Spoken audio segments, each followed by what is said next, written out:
Chapter 87.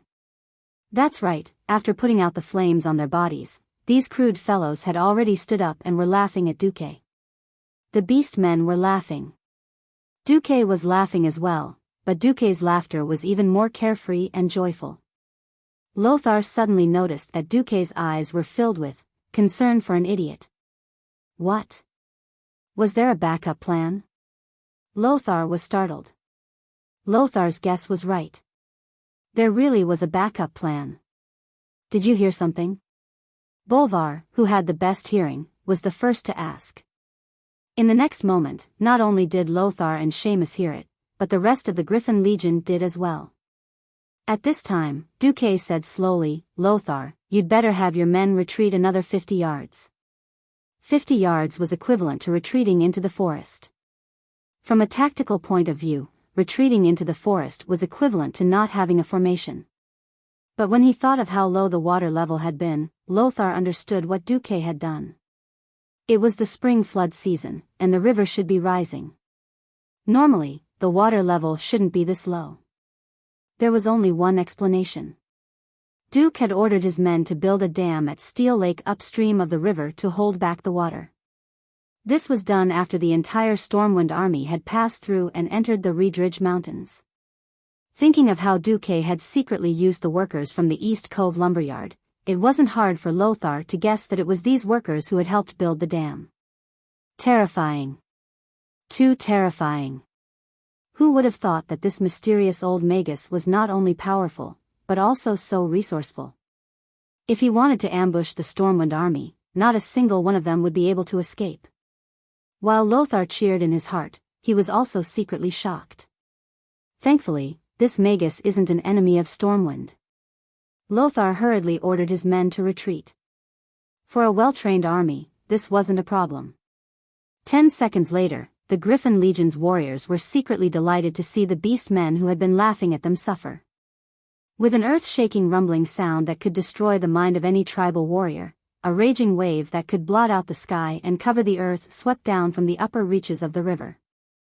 It was mixed with countless debris and the anger of human beings, pouring down in a furious manner.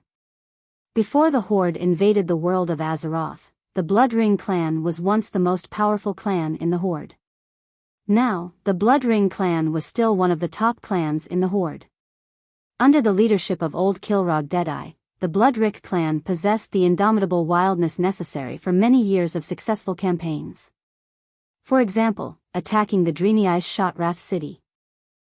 According to the original history, based on their invincible performance in battle, the Blood Ring clan was given the responsibility of defending the territory of the dwarves that was previously occupied, the Cos Moden area, and was given the task of attacking the dwarves' old nest, the Iron Furnace Fort. It could be said that these experienced Blood Ring warriors who were loyal to the largest clan in the tribe, the Blackrock clan, were definitely one of the tribe's most precious treasures. But now, this army that had joined the front lines under the orders of the great chief, Blackhand, was almost completely annihilated. The few remaining green flags couldn't even barely hold on under the great power of nature. In the blink of an eye, they were completely swallowed up by the flood that was mixed with large amounts of sharp wooden stakes. Of course, this wasn't where all the elites of the Blood Ring clan were, but Kilrog would probably feel the pinch from losing such an elite vanguard army here. The army that had been swept up in the flood was famous within the Horde. From upstream to downstream, Duque roughly counted 4 or 5 of them. Other than the Blood Ring clan, Duque managed to recognize the larger clans such as the Blackrock, Shatterpalm, and Dragon Maw. It had to be known that during the first incident at the Dark Portal, the entire tribe had turned out in full force. Most of these were elite veterans who had just experienced the war with the Dreenei. If any one of these large clans were to enter the Stormwind, which had not seen a great war for hundreds of years, it would be enough to destroy this small human kingdom. It had to be known that in the original history, it wasn't just the Stormwind that defeated the Horde. Instead, it took the help of 7 human kingdoms, dwarves, and some elves to defeat the Horde. Therefore, from the beginning, Duque didn't think that his efforts in the Stormwind alone would be enough to completely defend against the Horde's attack. What Duque could do was to bleed the Horde as much as possible before the final battle. Today was the first step. In the original history, these vanguards who invaded the Azeroth would all die. But today, Duque had completed their fate in another way. Countless orcs wailed and screamed, trying to escape this death trap before the flood arrived. Unfortunately, they weren't Naga, nor were they merfolk. The orcs who could run as fast as they could on the mountains became incomparably clumsy in the water, and were quickly swept away by the flood. The flood wasn't particularly fatal to the strong orcs, but the sharp wooden stakes in the flood were quite fatal. The orcs had all squeezed into the water to avoid the fire, and the result was that a single stake could often skewer several orcs.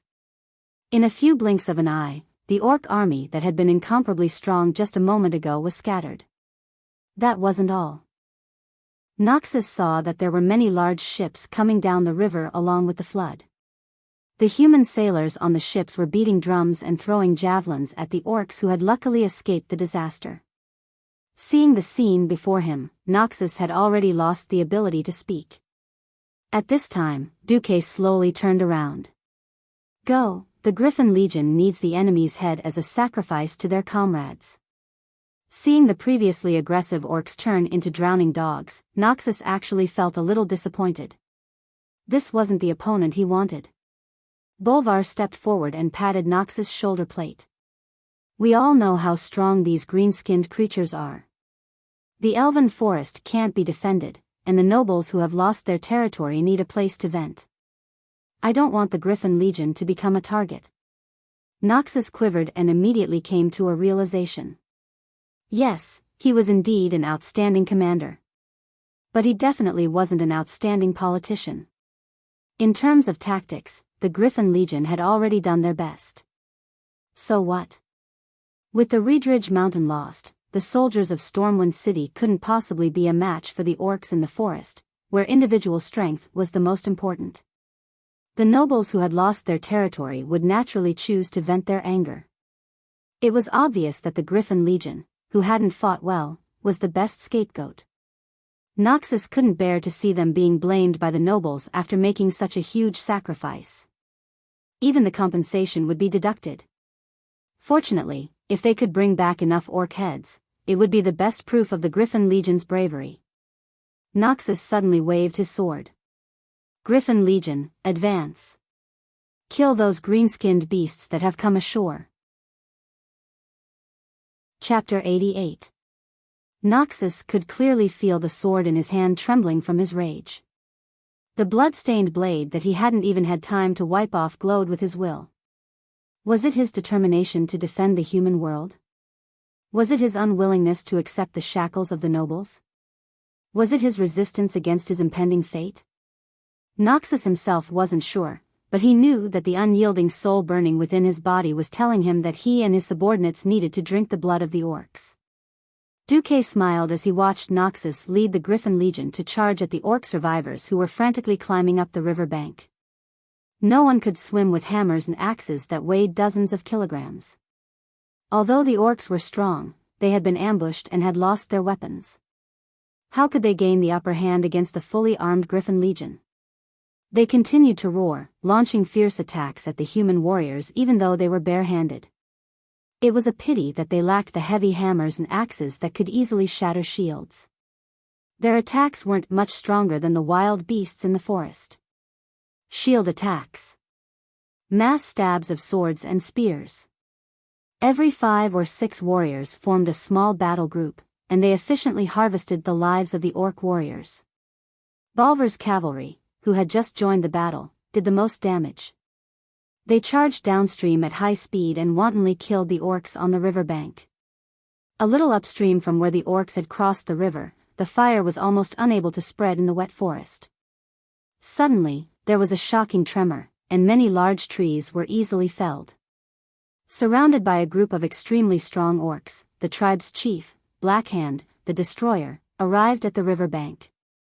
When the last tree blocking his line of sight was felled by his personal guards, the tragic state of the tribe was reflected in the chief's eyes.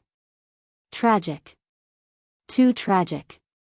Thousands of tribal warriors fell by the side of this unknown river forever. Many of them had been pierced to death by the large number of sharp wooden stakes that had rushed down from the river. A small number had drowned, but most had been shot to death by javelins or surrounded by the human soldiers on the other side of the river. On the other side of the river, the one-sided slaughter continued. The surging waves that were dozens of meters wide prevented Black Hand from sending reinforcements. Roar! Black Hand let out a furious roar from the other side of the river. Apart from that, he was completely powerless. He could only watch as the orcs on the other side of the river continued to fight fervently, but they were still being slaughtered helplessly. There was a striking similarity in history. The two men who were destined to become mortal enemies, the future Azeroth Lion Anduin Lothar and the current deputy of the great chieftain, Orgrim Doomhammer. Their gazes met in the void across the entire river. This was a very mysterious feeling. It was a premonition that only one of them could survive. It was hard to describe. Of course, for Black Hand, who was standing beside Orgrim, it felt like Anduin was looking at him at this moment. Black Hand let out a deafening roar when he saw Anduin stepping on the back of an orc who was struggling. Puny humans!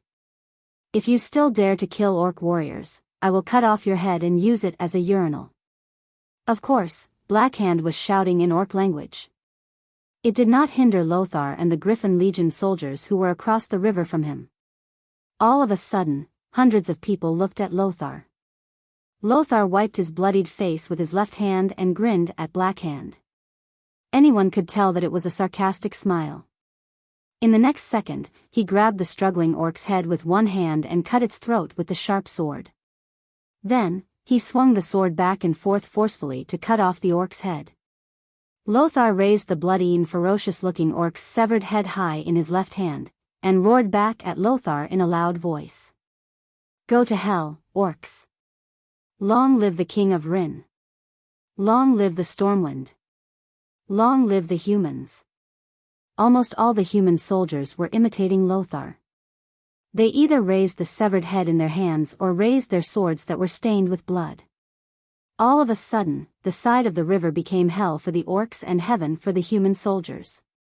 Go to hell, orcs! Long live the King of Rin! Long live the Stormwind!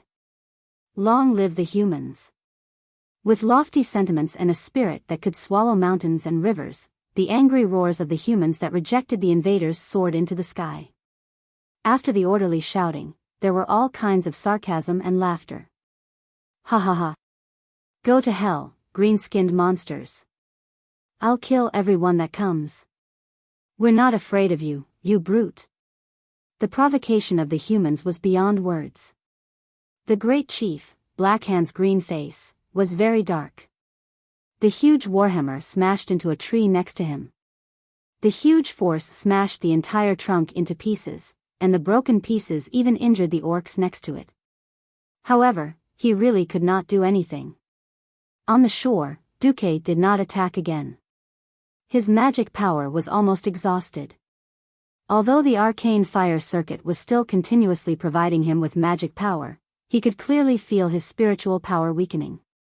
Today, he had done very well. Even though the total combat power of the orc army was still strong, he knew that he had done the best he could. In the dark, the long river of fate suddenly lit up with a little light. That light was so weak compared to the entire long river that it was not even considered bright in the light of fate of the billions of creatures in the entire Azeroth. But after all, Duque had cast a new fire seed of fate on this land that was about to fall into the dark rule of the orcs. Perhaps this fire seed would be extinguished. Perhaps at the right time, the fire of hope would extend out from this fire seed and burn all the claws of the demons. No matter what, this was the first time that Duque had tried to change the flow of fate. It seemed that it was quite successful. In this battle, Stormwind lost. Whether it was in terms of tactics or strategy, the defending army led by Lothar was a failure. A total of 3,000 elite soldiers of the Griffin Legion and the same number of garrison troops were forever sleeping at the pass of the Red Ridge Mountain. And their failure also caused Stormwind to be strategically passive. There was no place to defend. In this life, the water of the stone tablet lake benefited more than in the game. Duque played with fire and water at the same time. But this still could not reduce the orcs' advantage in combat. After a short loss, Gul'dan sent out more tribes to invade the elven forest from multiple fronts. Their attacks were definitely faster and fiercer than what Duque knew in the history. But that was not something that Duque could control. The soldiers of the Griffin Legion returned to Stormwind City after a few days. In this era, people had a very direct way of expressing their feelings towards the returning army. People would not be stingy with their praise and enthusiasm for the victorious army. As for the defeated dogs, people would give them the cruelest of curses. They should have cursed and mocked them. But towards the Griffin Legion, their expressions were very complicated. Chapter 89. The Griffin Legion before them didn't look like a defeated army at all. Even though they were riddled with wounds, many of them needing the support of their comrades to walk. Even though their armor was full of large gaps or large dents caused by heavy objects, they were still able to move their armor. Even though they shouldered the great crime of losing at Reedridge Mountain, and were blamed by countless nobles and commoners for their defeat. Still, the people couldn't bear to mock and curse them like they were the losers. It was simple. Carts after carts of orc heads accompanied them back. Even though the heads had been simply cured with lime, they still looked unspeakably terrifying. The people could clearly see the orcs' bulging eyes, their sharp fangs that seemed like they could tear a person apart in one bite, and the terrifying rings used as decoration on the fangs. The people could also see the enormous bodies of the orcs being transported back. Large numbers of orc axes and warhammers were displayed in the busy streets. When even the strongest of men couldn't easily wield these heavy weapons, the people finally realized what kind of terrifying monsters the warriors of Griffin Legion were fighting against. The streets of Stormwind City went from silence at first to sparse applause, then to thunderous cheers and applause in the end. The young warriors of Griffin Legion had experienced the greatest ups and downs of many people's lives. Well done. Good job. Griffin Legion. You've done your best. Without your bravery, the situation might have been even worse. For the first time in the history of Stormwind City, a large number of people were giving flowers and applause to the defeated army. At some point, the first warrior started crying. Then came the second, and the third. Men didn't easily shed tears. They were defeated. They were defeated, but they were also victors. Their tactics and strategies had failed, but they had at least overcome their fear and survived the trial of iron and fire. Anduin Lothar, Tom Seamus, and Bolvar Fordragon walked through the corridors of Stormwind Stronghold, feeling the gazes of the guards. Even though they had lost the battle, the guards had only now begun to view them as legends. Even before they entered the chamber, they could hear the clamor of voices squeezing through every crack in the door and every crevice. The nobles, who used to be so high and mighty that even speaking loudly was seen as uncultured, were using their loudest voices to ask the king to send troops to punish the evil orcs who had taken over Stormwind's territory in the most bloody way possible. The gate, which was as tall as two people, opened. The entire place fell silent. The air seemed to have frozen, and all sounds were locked in place. Unlike the simplest and purest civilians, many nobles had a more direct view of Lothar, hatred. They didn't care how hard Noxus fought, nor did they care that more than 60% of the Griffin Legion had died. They only knew that it was precisely because of Lothar's defeat that they had turned from nobles with real power to nobles with no home to return to. And this group of border nobles who had lost their territories were also the fiercest in front of King Lang. Seeing that Lothar and the others had entered, the nobles were ready to make trouble. King Lang Rin expressed his support for Lothar in the most direct way. He left the throne excitedly, strode down the stairs, and rushed to the door of the conference room. He gave Lothar a big hug. Damn orcs. I almost lost you forever. Thousands of words were all contained in this one sentence. There was no, well done, or, I don't blame you for trying your best. Lang only cared about the safety of his childhood friend. Anduin patted Lang's back hard. His eyes were also slightly watery, but he controlled his emotions. Your Majesty, Anduin Lothar is back. He was reminding Lang that they were in a public place. Lang immediately came to his senses. He let go of Lothar and said loudly, "Welcome back, my commander." "Welcome back, Duke for Dragon, General Seamus." In the face of the king's public support, the nobles had to swallow their words even if they wanted to make things difficult for Lothar. Lang sat down again. "All right, everyone, and I have seen the report. As the ones who personally fought against the green-skinned monsters, Lothar or Bolvar, who can tell us how powerful those monsters are?" Bolvar was the first to bow. "No amount of words can describe the violence of these monsters. Let everyone see for themselves." Bolvar clapped his hands, and the door of the conference room opened again. Along with the stench of blood, a barbaric aura that seemed to have come from ancient times rushed out. 2 guards pushed in a huge cage with wheels. Around the cage were 12 fully armed guards of the Wang clan, each of them holding a shield and an unsheathed sword. After seeing the huge and burly figure in the cage, almost all of the nobles in the conference room felt their eyelids twitch violently.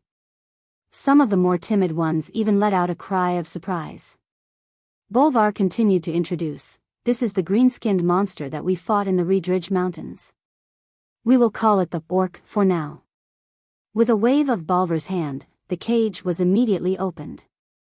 6 incomparably strong men with bulging muscles stepped forward and pulled on the shackles on the beastman's wrists and ankles. They lowered their bodies and prepared to exert their strength. Lothar gently pulled out his sword and stepped forward to block half of Lang's body. Their large formation made Lang and most of the nobles who had never seen an orc frown. Bolvar nodded at the royal court mage who was guarding Lang. "Master, you can remove the sleeping curse from this orc now." Lang nodded. The court mage softly chanted a few spells, and the orc clearly moved. Arg! The next moment, a roar that sounded like that of a prehistoric beast rang out, causing several nobles to lose their chairs and fall to the side. Without any questions or probing, the orc who had consumed the demonic blood immediately attacked the nearest human. His outburst was so fast that the 6 strong men couldn't stop him in time. One of the men who could not stand steadily on his horse was even dragged in front of the orc. The orc moved quickly, but the royal guards were even faster. Almost at the same time, 7 or 8 swords had already pierced into the orc's body.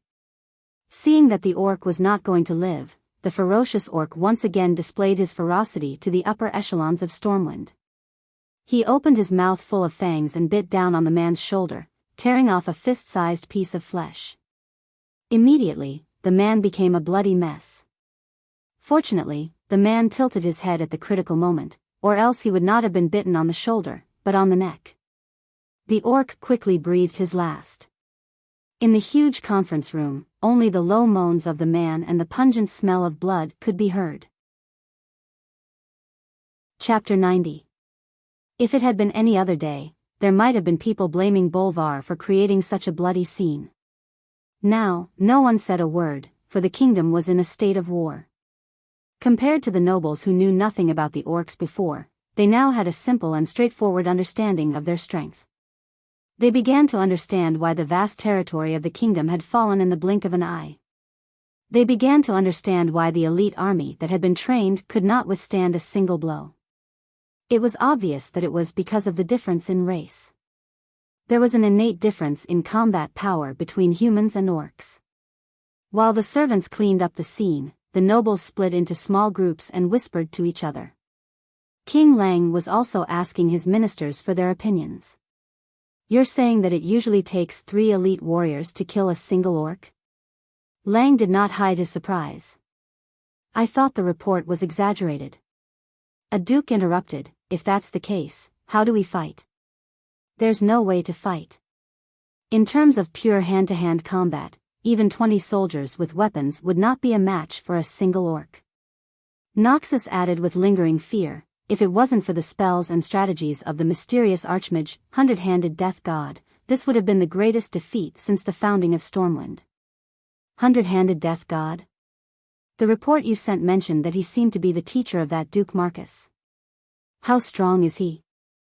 Lang was a little happy, but also a little doubtful. "I can't tell. But he was able to repel the siege of thousands of orcs, and even killed the enemy's evil spellcaster and took his staff."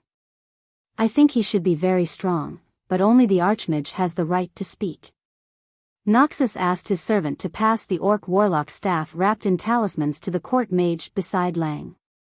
The old mage looked at it carefully and muttered to himself, "Even I don't have the confidence to kill the owner of this staff in a one-on-one fight.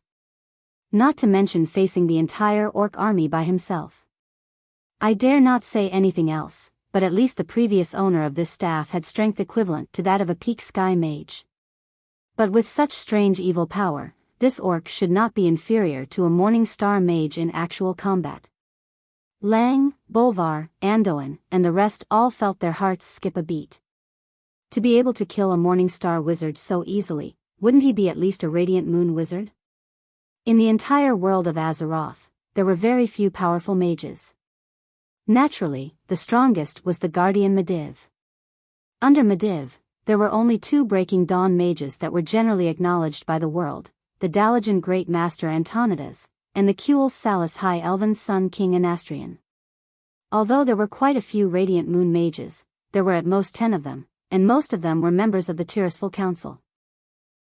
Unfortunately, Stormwind didn't have a single Radiant Moon mage. An existence that was likely to be a Radiant Moon mage was enough to make people tremble, but a master tactician as well? The series of fire and water attacks broadened the horizons of these generals who only knew how to fight head-on. Now that they suddenly heard that Duque had such an amazing teacher, Lang and the rest's evaluation of Duque rose by leaps and bounds. It turned out that a great teacher produced a great disciple. No one would have thought that Duque would have such a trick up his sleeves. He was the teacher, and he was the disciple. They would only think that the reason why Duque was able to make such a name for himself as the Sea King was because he had an expert guiding him from behind the scenes.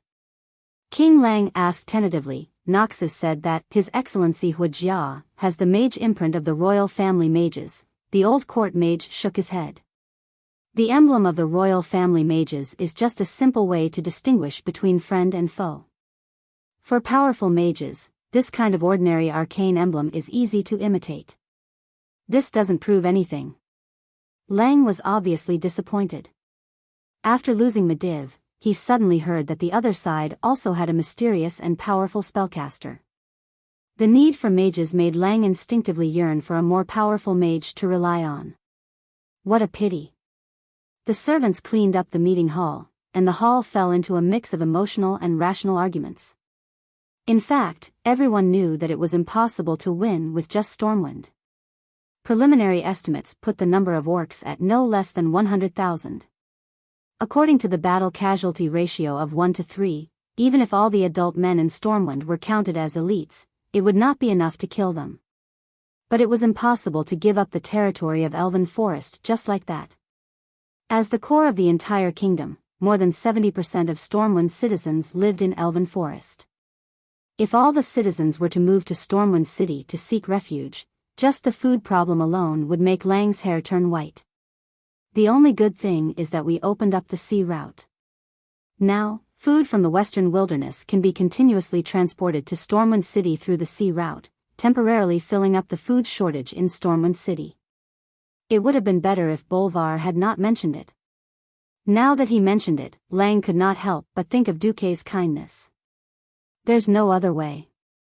We'll ask for help from the other major human kingdoms. These green-skinned creatures will soon not only be a matter of our kingdom, but a disaster for the entire human world, and even the world of Azeroth. Lang's words unfortunately hit the nail on the head. The huge orc army had long been dissatisfied with just half of the Redridge Mountains and one elven forest. Just as the great Mongolian navy's goal was the Sea of Stars, the orcs' goal was the entire world of Azeroth. In addition to attacking Stormwind from the west, the orc army also split up a division to cross the Redridge Mountains and the future Burning Steppes to the north. They crossed the barren lands and killed their way to Dan Maluo in the middle of the Eastern Kingdom's mainland. Yes, the orc army of tens of thousands, led by the Bloodring clan of the tribe, went to find trouble with the dwarves. Not only that, there were also some small tribes who chose to go all the way north, killing their way into the territories of the Kingdom of Torrential Fort and even the Kingdom of Alterac. Since April, Lang had sent out letters asking for help to all countries, but the response of the countries had been slow. These countries that were thousands of miles away instinctively thought that Lang had seen wrongly and thought that the trolls were some kind of orc. It was not until July, when the green-skinned orcs appeared indiscriminately in the territories of several human kingdoms, launching attacks on human villages, towns, and even fortresses, that the higher-ups of the various countries suddenly realized that this was a large-scale invasion against the entire continent, and even the entire world. And at this time, more than half of the territory of the elven forest in Stormwind had fallen. At this time, a piece of news that shocked all of Stormwind, and even the entire world, came. Medivh had officially rebelled, and he had killed the entire council of 6 of Tirisfal. His mother, Aegwyn, rushed to Karazhan, but was also defeated by Sardras, who already had all the power of a guardian, and disappeared. Chapter 91. Night. Late at night. On a balcony in the Storm Fortress, King Lang looked up at the starry sky. In the deep universe, the light of a few stars that were usually bright intertwined with the light of a rising crimson demon star, as if a fierce battle was taking place. Immediately, the huge shadow of the demon star easily shrouded them, and the stars became dim and wobbly. 1, 2, a total of 6 meteors streaked across Lang's vision, and then disappeared into the endless darkness forever. There was also a bright star that had been guarding the sky above the world of Azeroth for thousands of years. This made Lang's mood extremely gloomy. Anduin Lothar came to Lang's side. "Lang, what are you thinking about?" In private, Anduin was not Lang's subject, but a good friend of 30 years. "Anduin, I'm thinking, is our friendship with Medivh just an illusion? Why would he do such a thing? If he really wants this kingdom, I can consider giving it to him." "Why? Why? Why?" Lothar was always mindful of his duties. Before becoming Medivh's good friend, he was the most loyal subject of King Lang. Hence, when Medivh showed signs of abnormality, he was the first to be on guard. But now that Medivh had openly rebelled, Anduin felt relieved.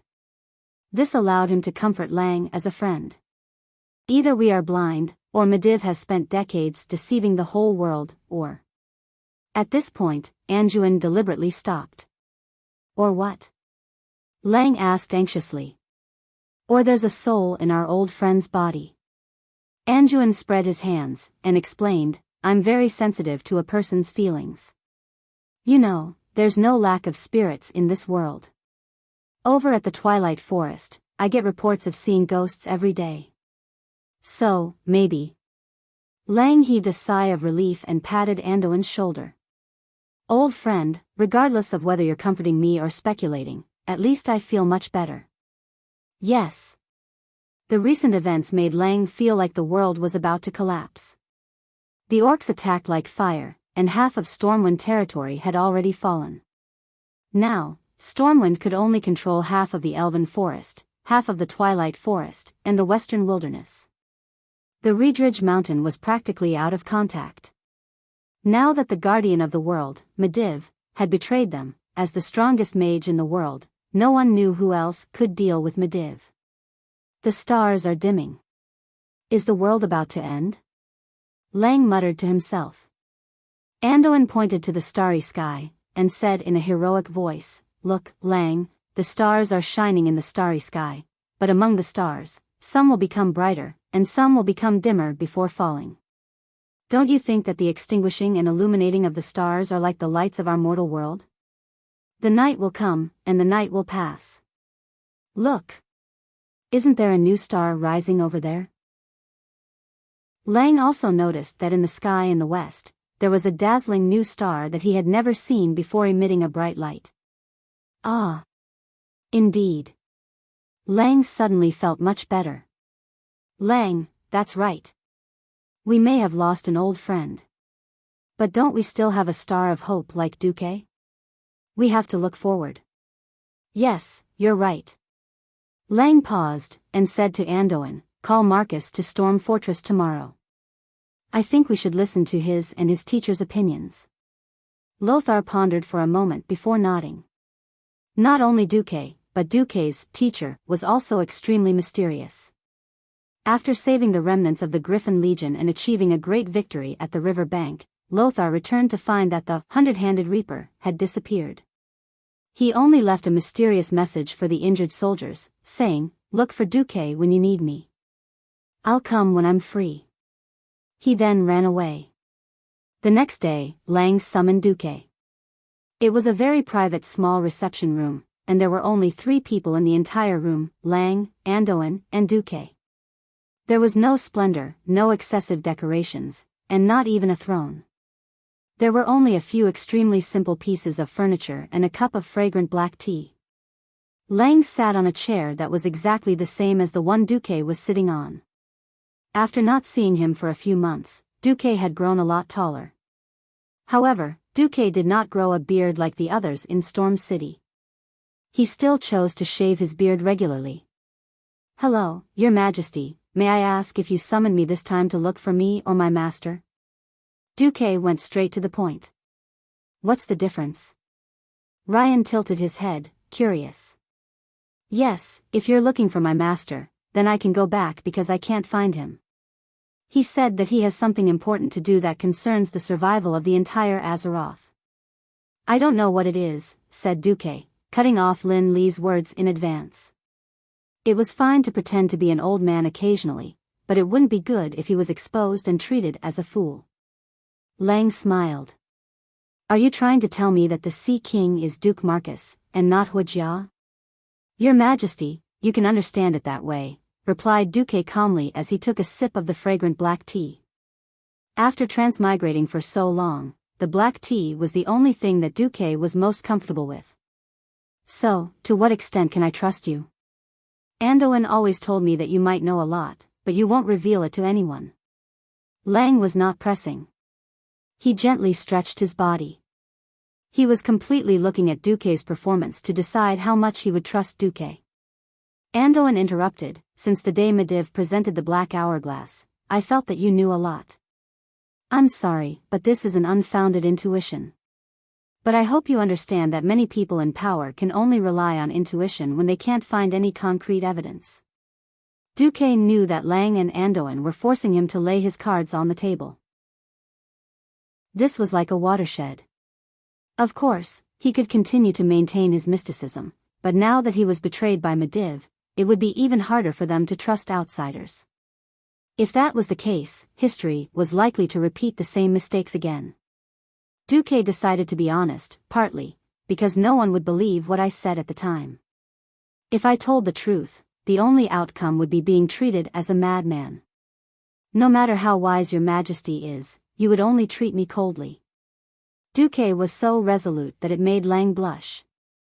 "What did you see?" "In fact, what I saw was long before the Black Hourglass. When I first saw Medivh, I felt a strong demonic aura from Medivh. Sorry, this is a talent. I'm very sensitive to demons." Chapter 92. Hiss.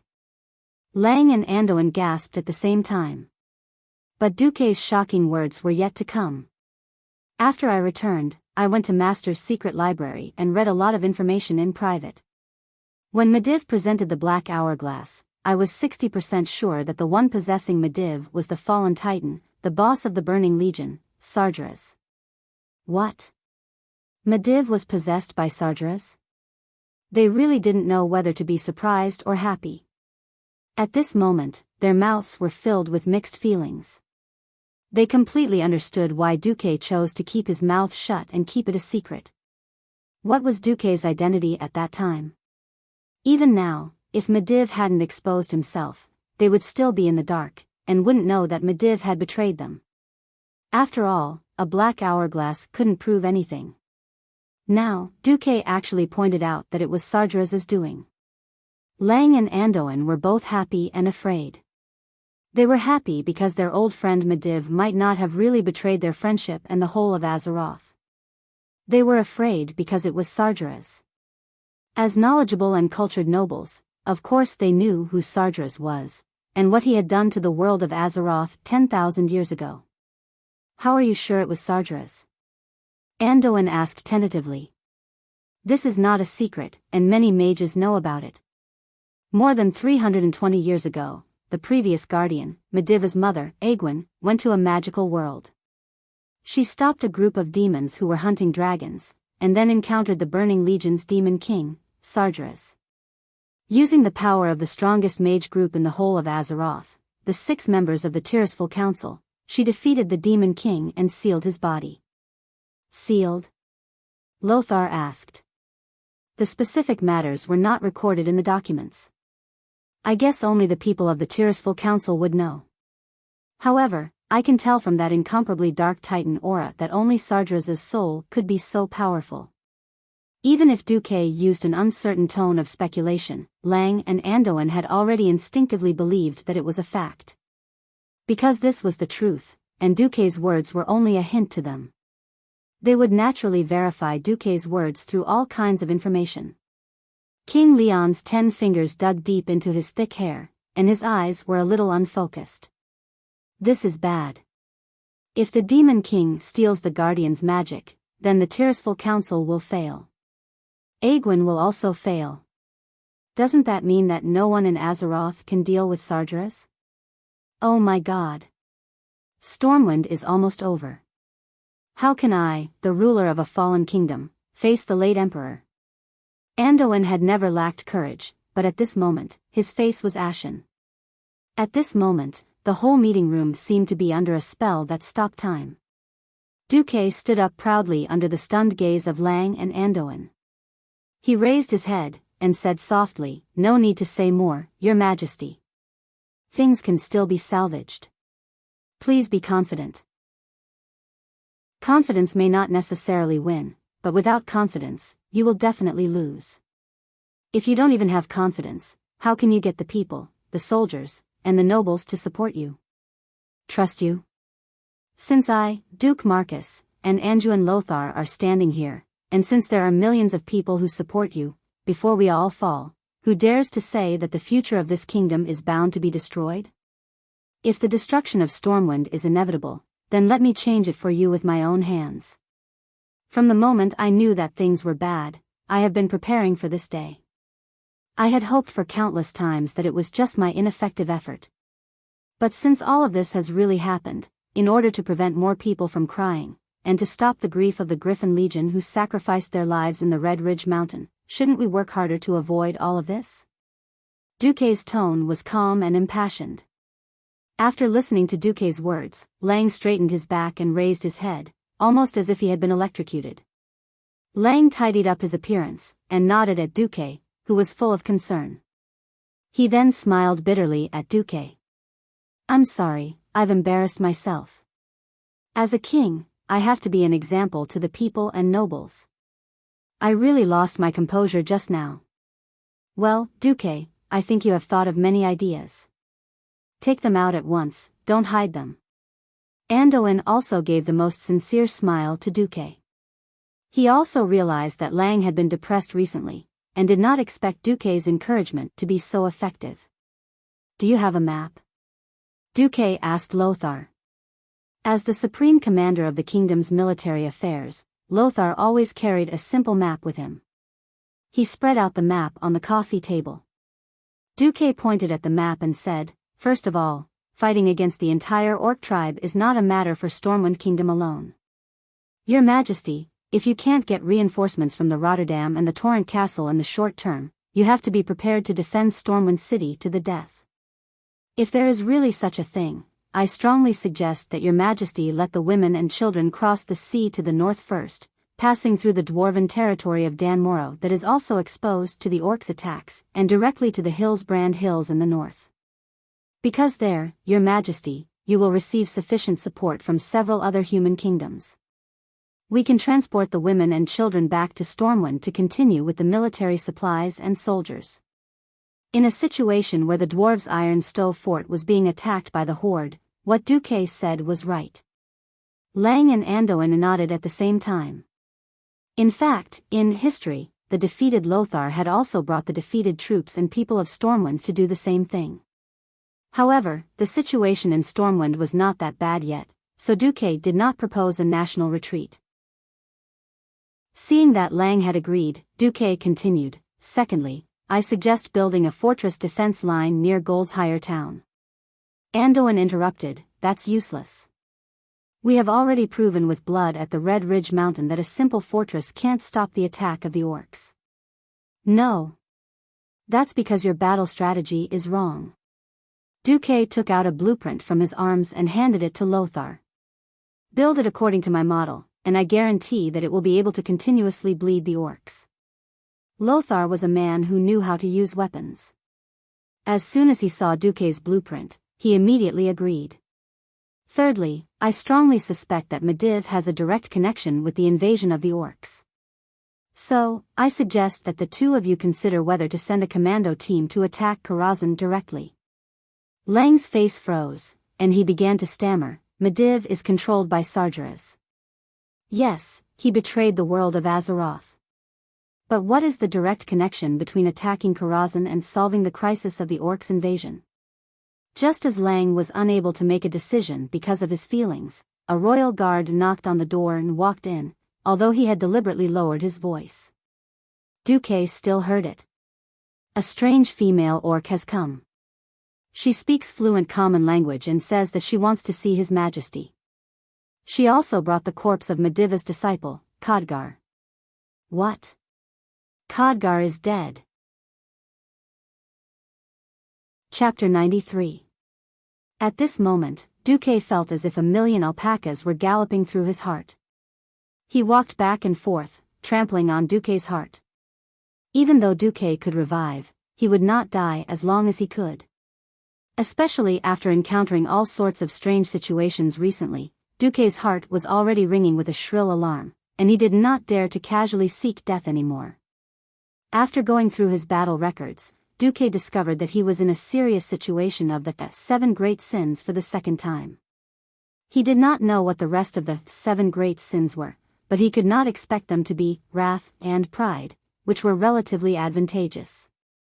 In the history that Duque knew, the raid on Karazhan ended with the victory of Khadgar, Lothar, and Garona.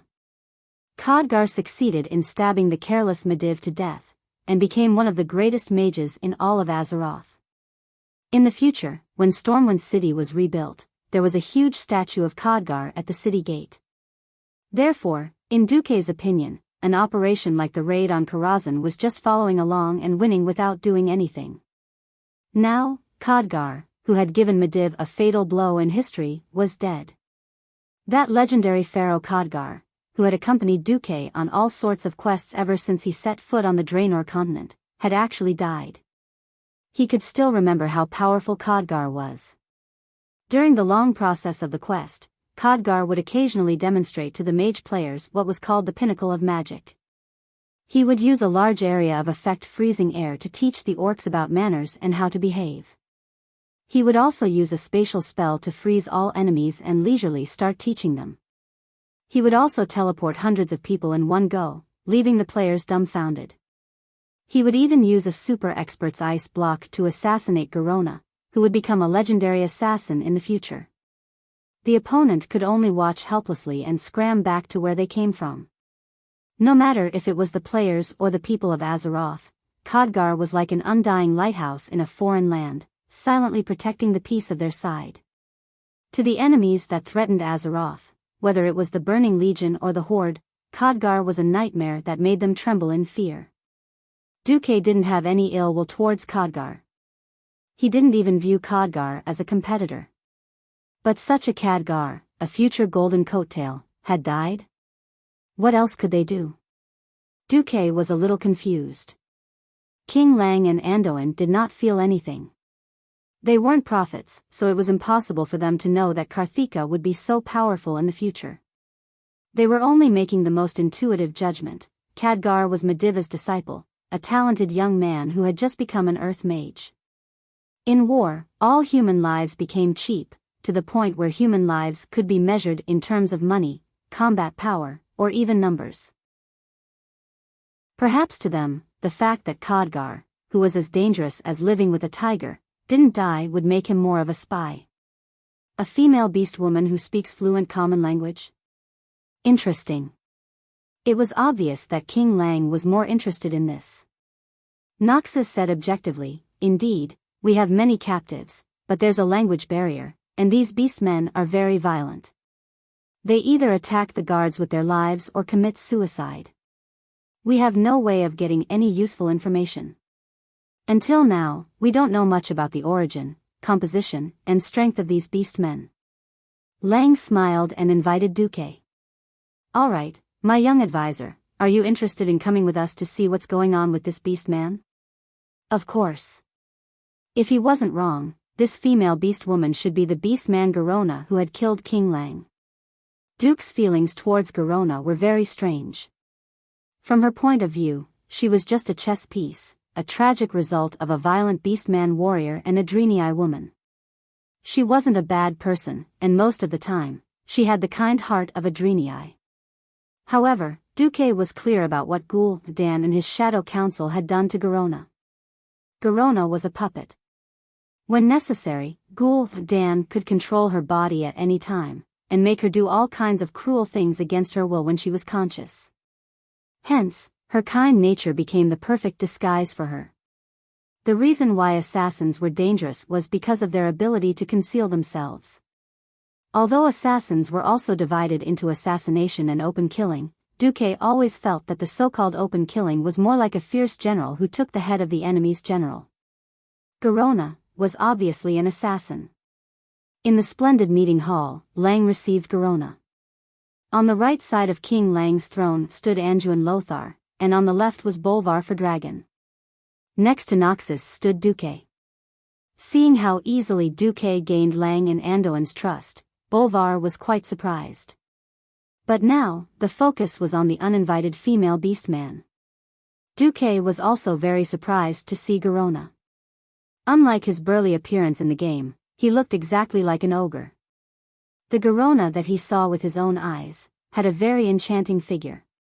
Other than her green skin and a pair of small canine fangs, Garona looked like a wild and beautiful human woman. Only her chest and left shoulder were covered in coarse, cracked leather armor. A miniskirt-length piece of animal skin was tied around her waist. Below her long legs, she was completely barefoot. Her well-toned and streamlined muscles were on full display. She didn't just have mermaid lines, even her abs were clearly visible. Ignoring the dozen or so guards of the royal family pointing their shining halberds at her, she curiously looked around the magnificent meeting hall. Every chair was exquisitely carved, and the exquisite murals depicting the 7 kingdoms of Azeroth, as well as dwarves, elves, trolls, and other creatures were the focus of her attention. She was like a curious baby, observing everything in the human world. The humans in the meeting hall were also observing her. There was a strange silence in the air. After a while, as if feeling that he could not waste any more time, Noxus finally said, "I heard that you can speak the human language fluently." "Garona, my name is Garona." Her answer was a little out of place. Khadgar said that humans report their names first. Garona interrupted Noxus directly. "All right, I am Anduin Lothar. Are you the chief of the Storm Clan?" "Storm Clan? Chief?" Noxus' face was full of confusion. No. I am." Noxus was interrupted again before he could finish. "Aren't you the chief? Then I have nothing to say to you." Garona's thoughts were simple and direct. Even Lang could not help but snicker, but as a king, he had to have the dignity of a king. Lang still said loudly, "I am the king of Stormwind, Lang Rin." Chapter 94. Garona tilted her head, seemingly thinking about the meaning of the word king. Lang smiled. "If you think that the supreme leader of a force is the chief, all right. I think I'm the chieftain of the Storm Clan as you know it." Garona tilted her head to the other side, her face full of doubt. "You don't look like one." The simple and straightforward answer made Lang almost choke to death. This time, it was the 2 bastards Lothar and Fordragon who snickered. Lang seemed to be quickly examining himself to ensure that his appearance was correct. After confirming that there was nothing wrong with his appearance, he asked, "Why don't you look like one?" "Because you're weaker than Anduin. You're even weaker than the male next to you." Garona pointed at Bolvar. In our clan, only the strongest warrior is worthy of being the chief. Lang was speechless. Frankly speaking, as a busy king, Lang was also strict with himself, and trained his skills every day. Lang dared to say that he could easily defeat the kings of the other 6 human kingdoms. Unfortunately, his strength could not compare to that of Lothar, who was currently recognized as the strongest human.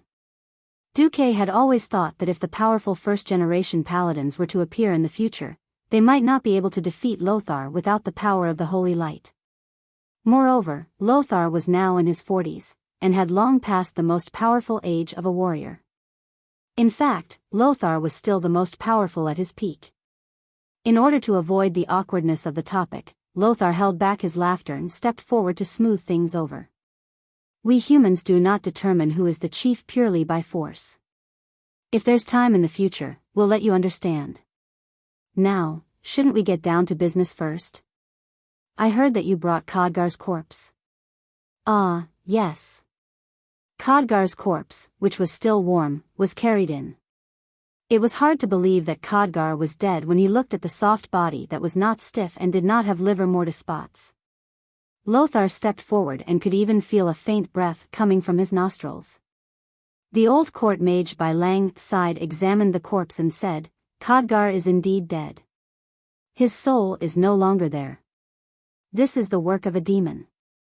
Lothar could only nod. At this moment, Garona said, I also brought a message from Khadgar before he lost his soul. Oral message? Yes, he said that Medivh's body might have been taken over by a demon, and that it was Medivh who opened the dark door and attracted us orcs. What? Lang and Anduin looked as if they had seen a ghost. Duque had just said that he wanted to attack Karazhan, and Garona came to be a witness?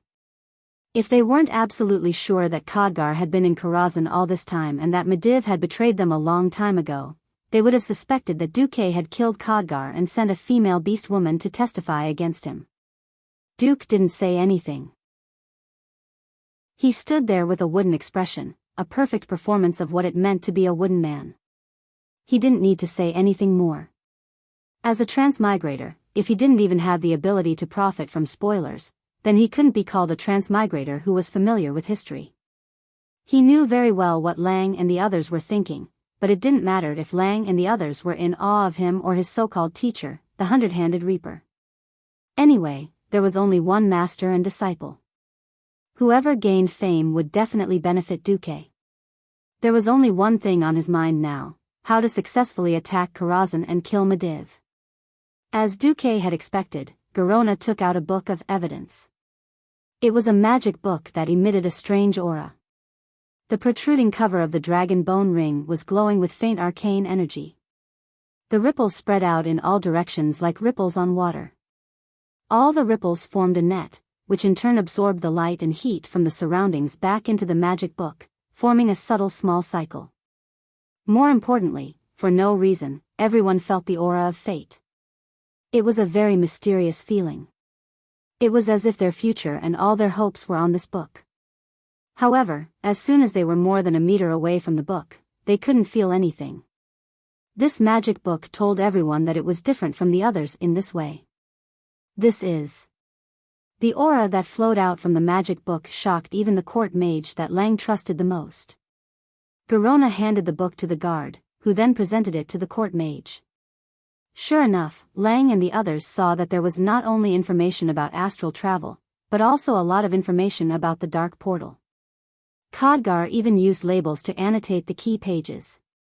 The old court mage muttered to himself, the information should be real, but my only question now is, there are at least 100,000 magic books in Karazhan's library. How could a mere Khadgar easily find this evidence? Garona was confused. She couldn't understand the doubts of these humans. Didn't Khadgar say that as long as he took out this book, he would be able to convince the chief of the Storm clan that Medivh was the culprit? At this time, Duque's voice suddenly rang out. Maybe this is a backup plan of the Tirisful Council. I don't believe that the old cunning fellows of the Tirisful Council would be so stupid as to let Medivh capture them all after receiving the warning, and not put up any effective resistance. Lang and Andoan both gave Duque a look that said, "You're really amazing." Duque was like a beacon of light in their lives. Every time they were lost, Duque would jump out and point them in the right direction. The old court mage nodded. "It's very possible. According to the information I received, Medivh tricked the 6 of them into coming to Karazhan under the name of a powerful demon appearing in Karazhan, and he needed the council's help. But, how can we prove this? Can I take a look at the magic book?" Duque asked. Lang nodded lightly. So, Duque held the thick magic book and started pacing left and right. Duque couldn't understand the magic book itself. It was encrypted in Elven language, and even 99% of the elves wouldn't be able to understand it. He was waiting for an opportunity. As he paced back and forth, he moved the magic book closer to Khadgar's left arm. Then, a miracle happened. A mysterious shadow in a black robe appeared in front of everyone in the meeting hall. He waved in Khadgar's direction, guiding him over. Khadgar's response was his left arm that was glowing. The old court mage muttered to himself, "Yes. That's right. This is it. The mark of the Tirisfal Council. Only people who work for the council have a magic mark." It attracted the council's backup. Oh. Damn, could this be Aladi's aura? Aladi? Lang and Andoan's curiosity was about to explode. Chapter 95. With the old mage's explanation, Lang and the others finally understood who Aladi was. Aladi was the first guardian of the Tirisfal Parliament, but the history of the Parliament was even older than him, because the original operation of the Parliament was not to train guardians, but to fight against demons who were attracted by human beings' abuse of arcane magic in a team way. After the humans learned magic from the High Elves, they did not know how to control themselves. Moreover, the newly established city of Dalaran was the most serious. Their endless casting of magic once again attracted the invasion of the demons. Completely unable to withstand the demons, the humans could only seek help from the High Elven Kingdom, quell the loss. When the High Elves saw that the actions of the humans could once again cause the world to be invaded, they immediately formulated a plan with the higher-ups of Dalaran, the Magakora's council at that time. Many powerful mages formed a secret organization to protect Azeroth and limit the abuse of magic. This was the origin of the Tirisfal Council. As one of the earliest and most powerful guardians, Aladi had unfathomable magic power. If it was a message left by him, it would not be surprising at all. As for Khadgar, even though he was already a dead man, the glowing mark of the Tirisfal Council on the inside of his left forearm still made Lang feel a little uncomfortable. That's right. Even though the former Medivh was also a guardian chosen by the Tirisfal Council, how could a transcendent world guardian be compared to Khadgar, who was obviously sent to spy on Medivh? Even if it was proven that Khadgar's surveillance of Medivh was correct, it did not mean that Lang would accept Khadgar.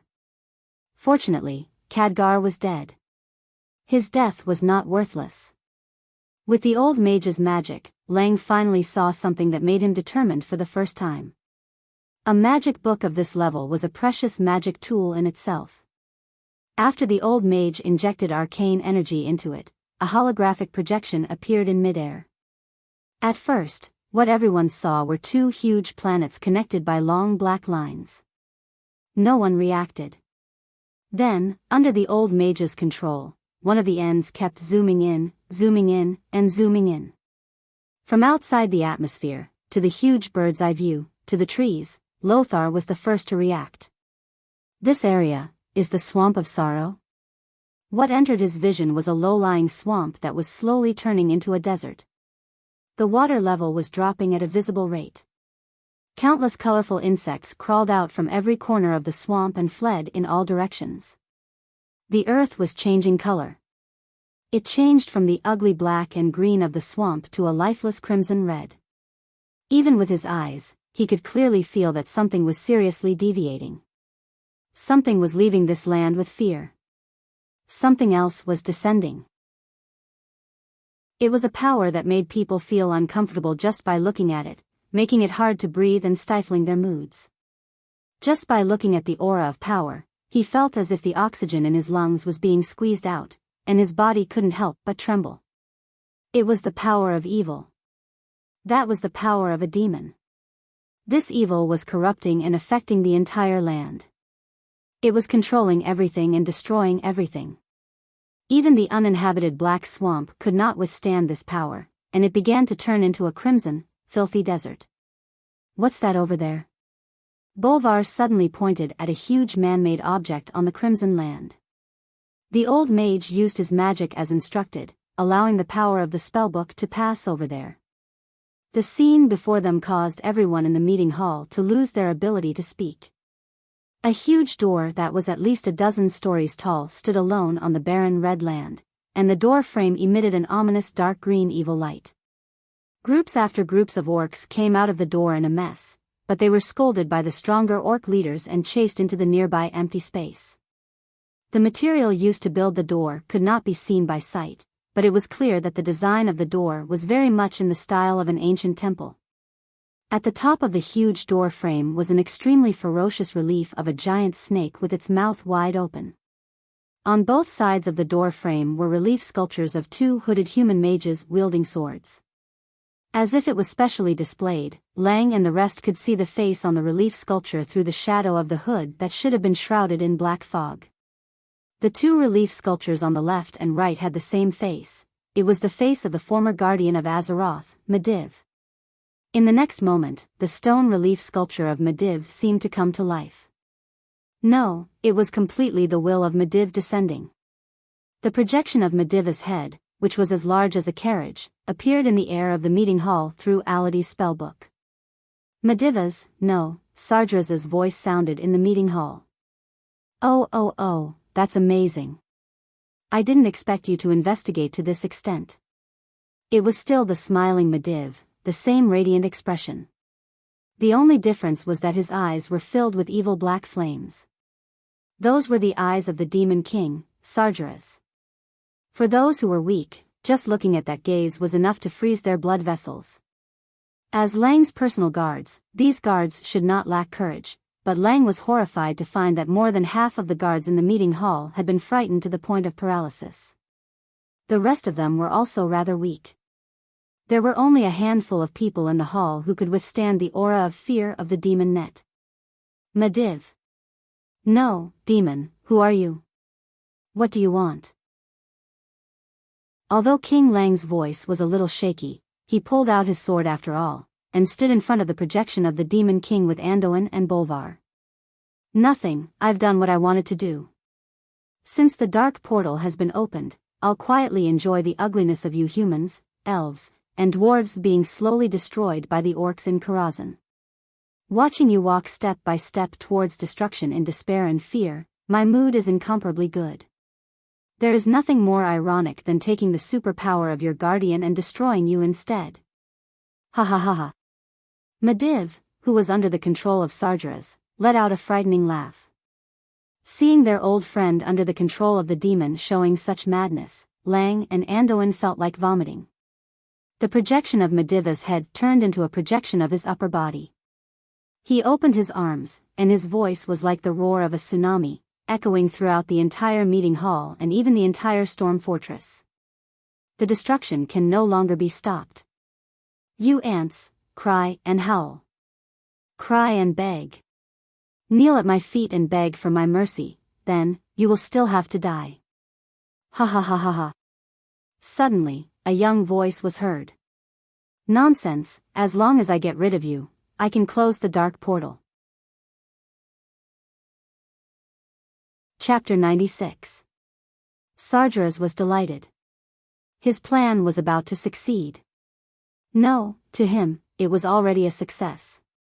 As far as he knew, there was nothing that could stop the power of the demons from invading the world of Azeroth. The strongest guardian, Astral Mage Medivh, was his possession. The Tearsful Council that was in the way was almost wiped out. The previous guardian, Aegwin, who thought she had defeated him but was actually used by him, had already shed tears of failure in front of him. Dragons? He already had a complete plan to deal with those big lizards. Night elves?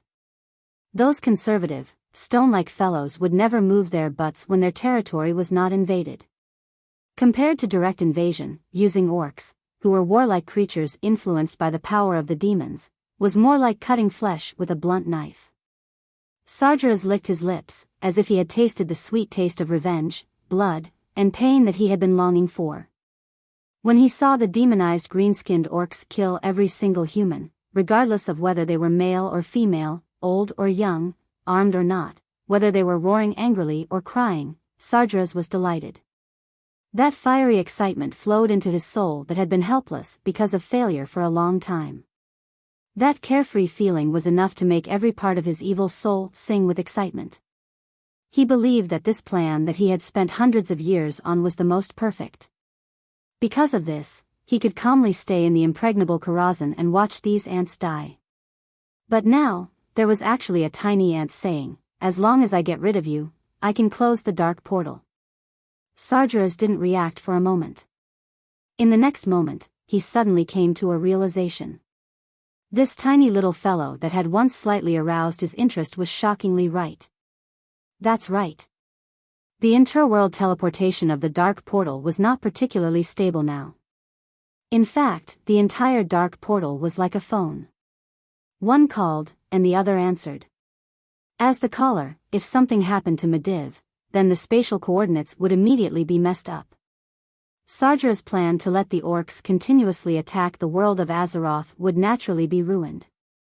Of course, the premise was that he would really be killed by these ants.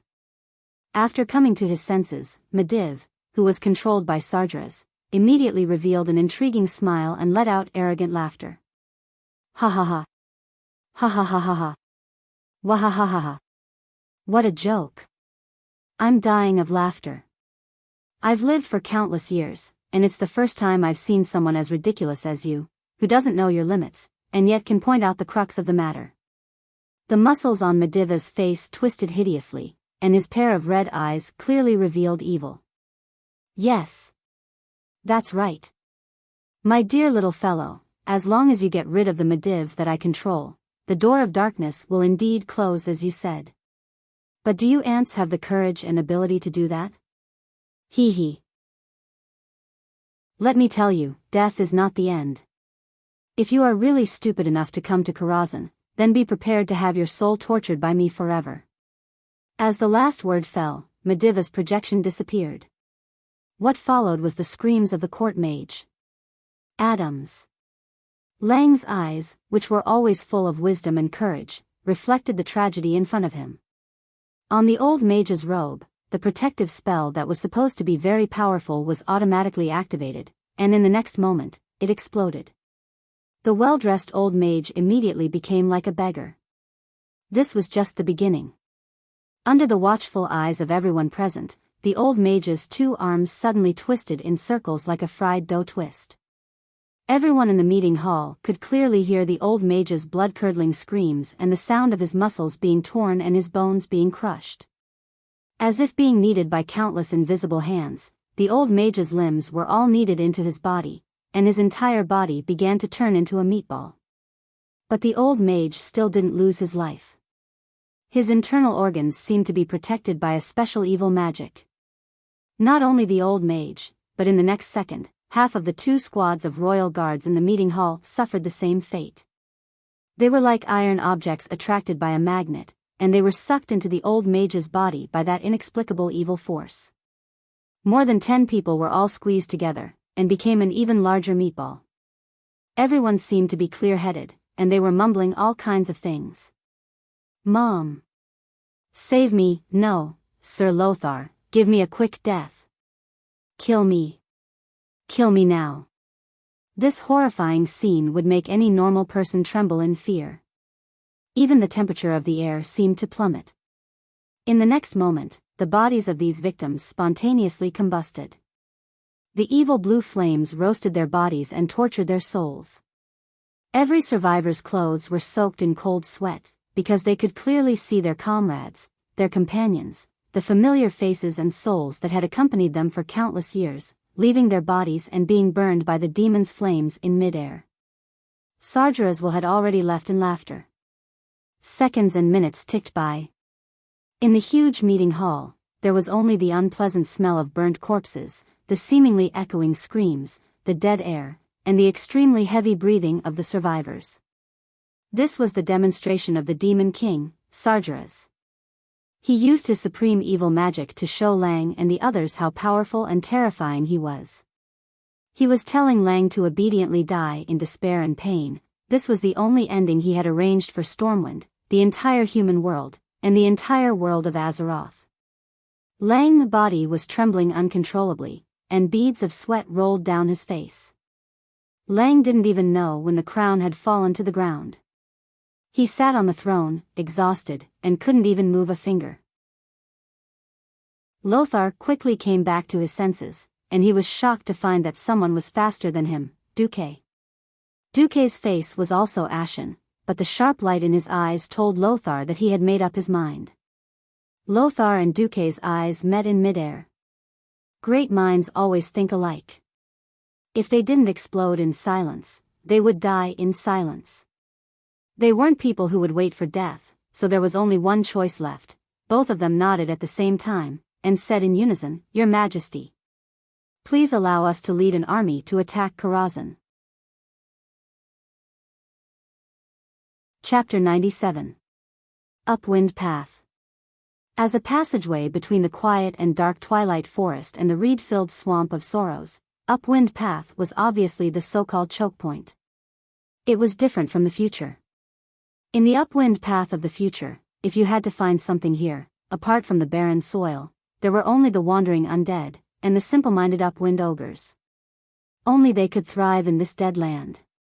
The current Upwind Path was far less gloomy and desolate than in the future. On the contrary, it was a valley full of birds and flowers. Karazhan, which emitted strange blue arcane energy ripples, was located in the south of Upwind Path. Surrounded by mountains, the huge and towering steeple was still the focus of everyone's attention. Karazhan was very tall.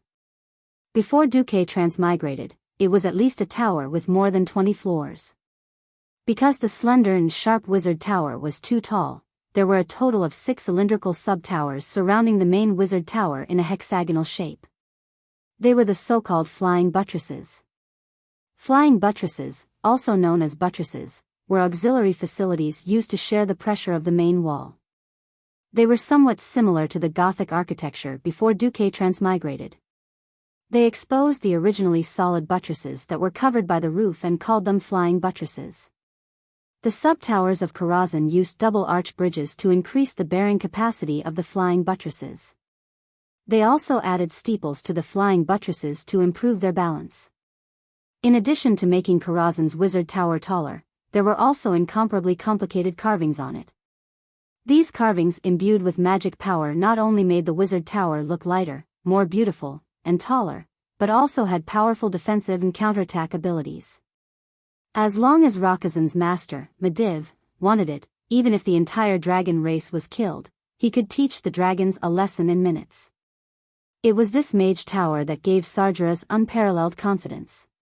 At the highest level of Karazhan, Medivh, who was possessed by Sargeras, sat on a throne made of solid arcane energy, revealing a playful expression. "Unfortunately, most of my power can't enter this world." "Well, it doesn't matter. It's fun to be close in strength." It is this kind of torturous process of giving hope to ants and then destroying their hope again, that is worth slowly recalling in the future. Medivh gently raised his hand. Inside a crimson crystal prism, a lonely and helpless young soul was slapping the crystal wall. Bang, bang, bang. Khadgar, the former and only student of Medivh. Who would have thought that while Khadgar was dead, his soul would be imprisoned here? "Instructor. Instructor. Wake up." Karthika roared. "Sober?" The Medivh revealed a mocking smile. "Idiot, I've always been sober. Let me tell you something. I found out early on that you were a spy sent by the Tirisful Council. It was I who made the decision to influence the will of the Medivh, making him approve of you and accept you as his disciple." Khadgar's face instantly paled. "Why did I accept you? Do you think it's loneliness? Wrong. That was because he was bored. I didn't have much to do while I was eroding Mediva's soul, so I was just looking for something to do. Originally, in my script, when the time was right, I would let you go back to Stormwind City. Then, would persuade Lothar or Urian to personally lead the troops here. In this Karazhan, the three of us, who have known each other for many years, would have the most tragic and cruel battle. Do you know why I changed my mind? Sargeras lightly roasted Khadgar with a wisp of soul flame. Khadgar, who was in the form of a human soul, had a pained and confused expression on his face. You're too boring. You didn't surprise me at all. That little guy named Duque is different. Not only is he talented, but he's also full of possibilities. He surprised me, and I'm very happy. So, I chose him to assist Lothar or Urian as my challenger, not you. Ha ha ha ha. Ignoring Karthika's stupefied and dejected expression, Sargeras lightly tossed the crystal that imprisoned Karthika's soul to some unknown corner. Lightly tapping his forehead, Sargeras controlled Mediv to observe the changes within Karazhan with Mage's Eye. Karazhan, which had once exuded an aura of mystery and scrolls, was now becoming evil. The servants who had once served Mediv, as well as many people who had tried to find out what had happened to Karazhan. They had Lothar's elite spies, mercenaries, and even nobles. They gathered in the lower hall of Karazhan's Mage Tower, in a daze. Under the effects of the evil demonic power, their bodies were undergoing some strange changes. In Stormwind Stronghold, on a balcony facing the barracks, King Lang's face was full of hesitation and pain. Anyone who saw Lang's handsome face would feel that Lang was about to cry. His golden hair had lost its radiance of confidence. Instead, it was replaced by a gloomy, almost remorseful voice. The Queen walked over lightly and held on to Lang's arm. My dear, didn't you tell me before? Instead of doing nothing and regretting it, why not regret it after you've done it? Lang's voice was choked with sobs. But that could very well be the legendary demon King Sargeras. Is Sargeras invincible? Has Sargeras never failed? The Queen seemed to be implying something. He suddenly thought of the legendary war from 10,000 years ago. Although 10,000 years was definitely too long for humans with short lifespans, there were still many living fossils called elves who had lived for 10,000 years. Many night elves and high elves were now witnesses of that time. Lang suddenly felt much better. Indeed, Sargeras has been defeated before. The Queen was resolute. Since he can be defeated once, he can be defeated a second time. But Andoin. Lang wanted to continue, but he met the Queen's bright and hopeful eyes. It was as if she was reminding him to recall the scenes that had happened before. Yes. That's right. Just after Sargeras's will retreated. Andoin and Duque joined forces to remonstrate. Your Majesty. We have no way out. Do we not resist and be slowly tortured to death, or fight to the death? Choose. Your Majesty, Duque was almost roaring. But if the resistance fails, the people of Stormwind. Bolvar came to his senses as well. He took a step forward and knelt on one knee. His firm voice shook one's soul. Your Majesty, even if the resistance still brings destruction. Then, before we step into the gates of hell, we can at least tell the people without regret that we tried our best. Instead of hiding under the bed and shivering like a coward, becoming the joke of the demons. Chapter 98. The combination of Andoin, Bolvar, and Duque was very interesting. In Lang's opinion, they were the typical loyal, important, and good ministers. However, it was precisely such a miraculous combination that gave unanimous advice. Lang couldn't help but nod, yes. Since there was no other way, why not fight to the death? Recalling all this, Lang suddenly came to a realization. Yes. I was cowardly. I was intimidated by Sargeras. But I swear, this will be the last time in my life that I will be cowardly. Lang's fingers pinched the railing of the balcony so hard that it was as if he wanted to leave 5 fingerprints on the white jade railing. The queen smiled brightly and gently pointed behind Lang. Lang looked back, and immediately saw William, who was hiding beside the pillar at the balcony entrance. Lang, that's right. A king should pass on his courage and virtue to the next king. The king and queen waved their hands together, and called the current little prince, the future King William Rin, over. Child, I want to tell you a story about courage.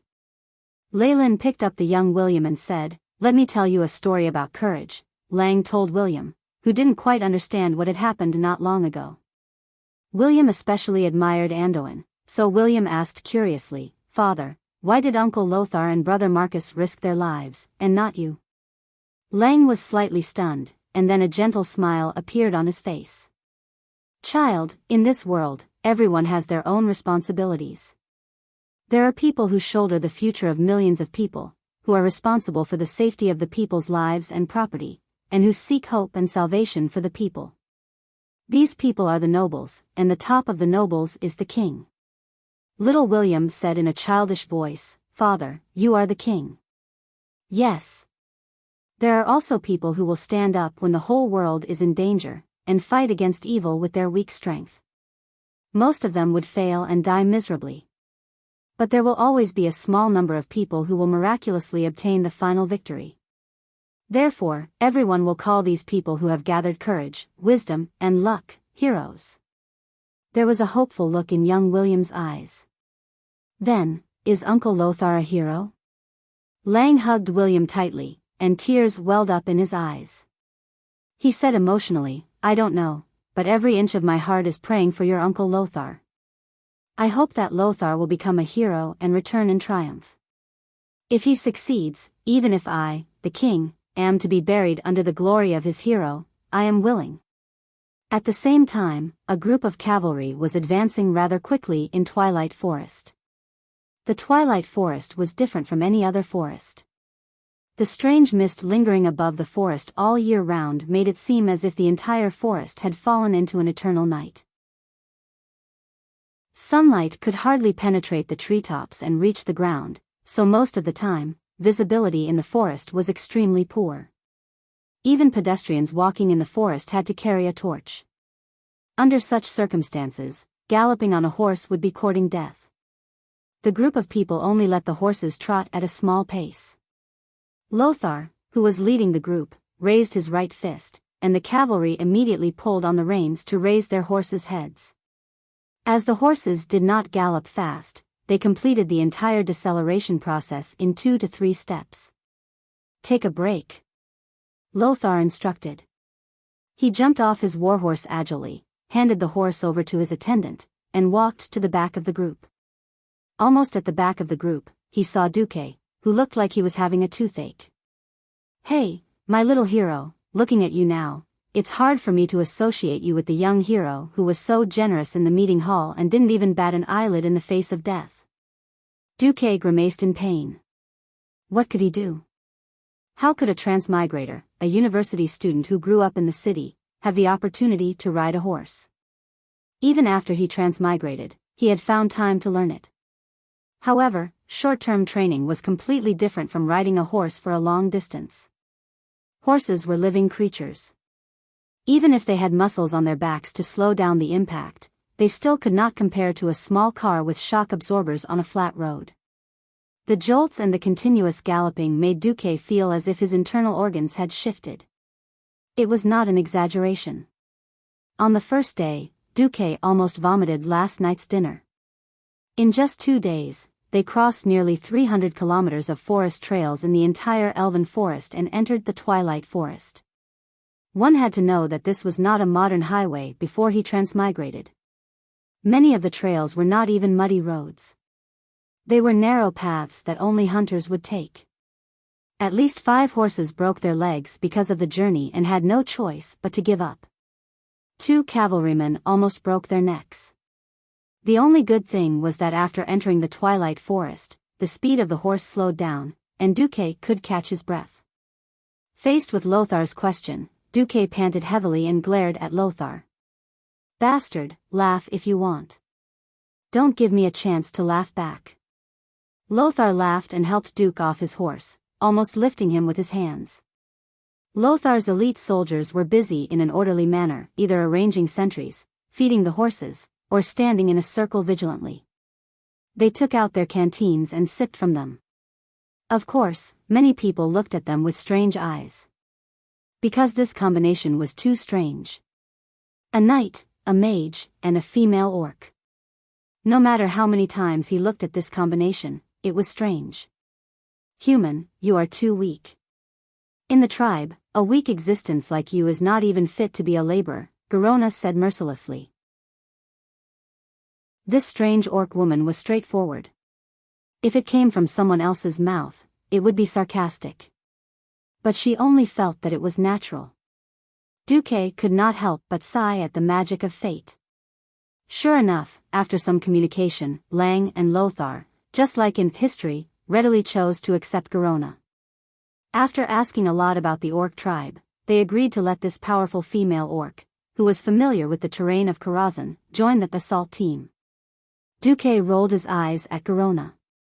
Come on, most of us human mages are like this. Actually, Duque wanted to say that the pharaoh here were all pampered. Unfortunately, Garona gave Duque a knowing blow. She showed a puzzled expression. But us orcs, whether warlocks or shamans, are much stronger than you. Duque sighed. Sure enough, the styles were different. There was no way for their brain waves to intersect. But after this, if he didn't have to become a ghoul, he really had to consider training his body. Azeroth. All the famous women were definitely better at fighting than the other. If he was too weak, he really couldn't pick up girls.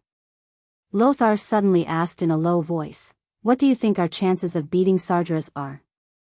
Duque raised two fingers, not the V that represented victory, but 20%, and this is based on the premise that the soul of your old friend Medivh has not been completely annihilated. Chapter 99. Duque wasn't the type of person who was extremely adventurous.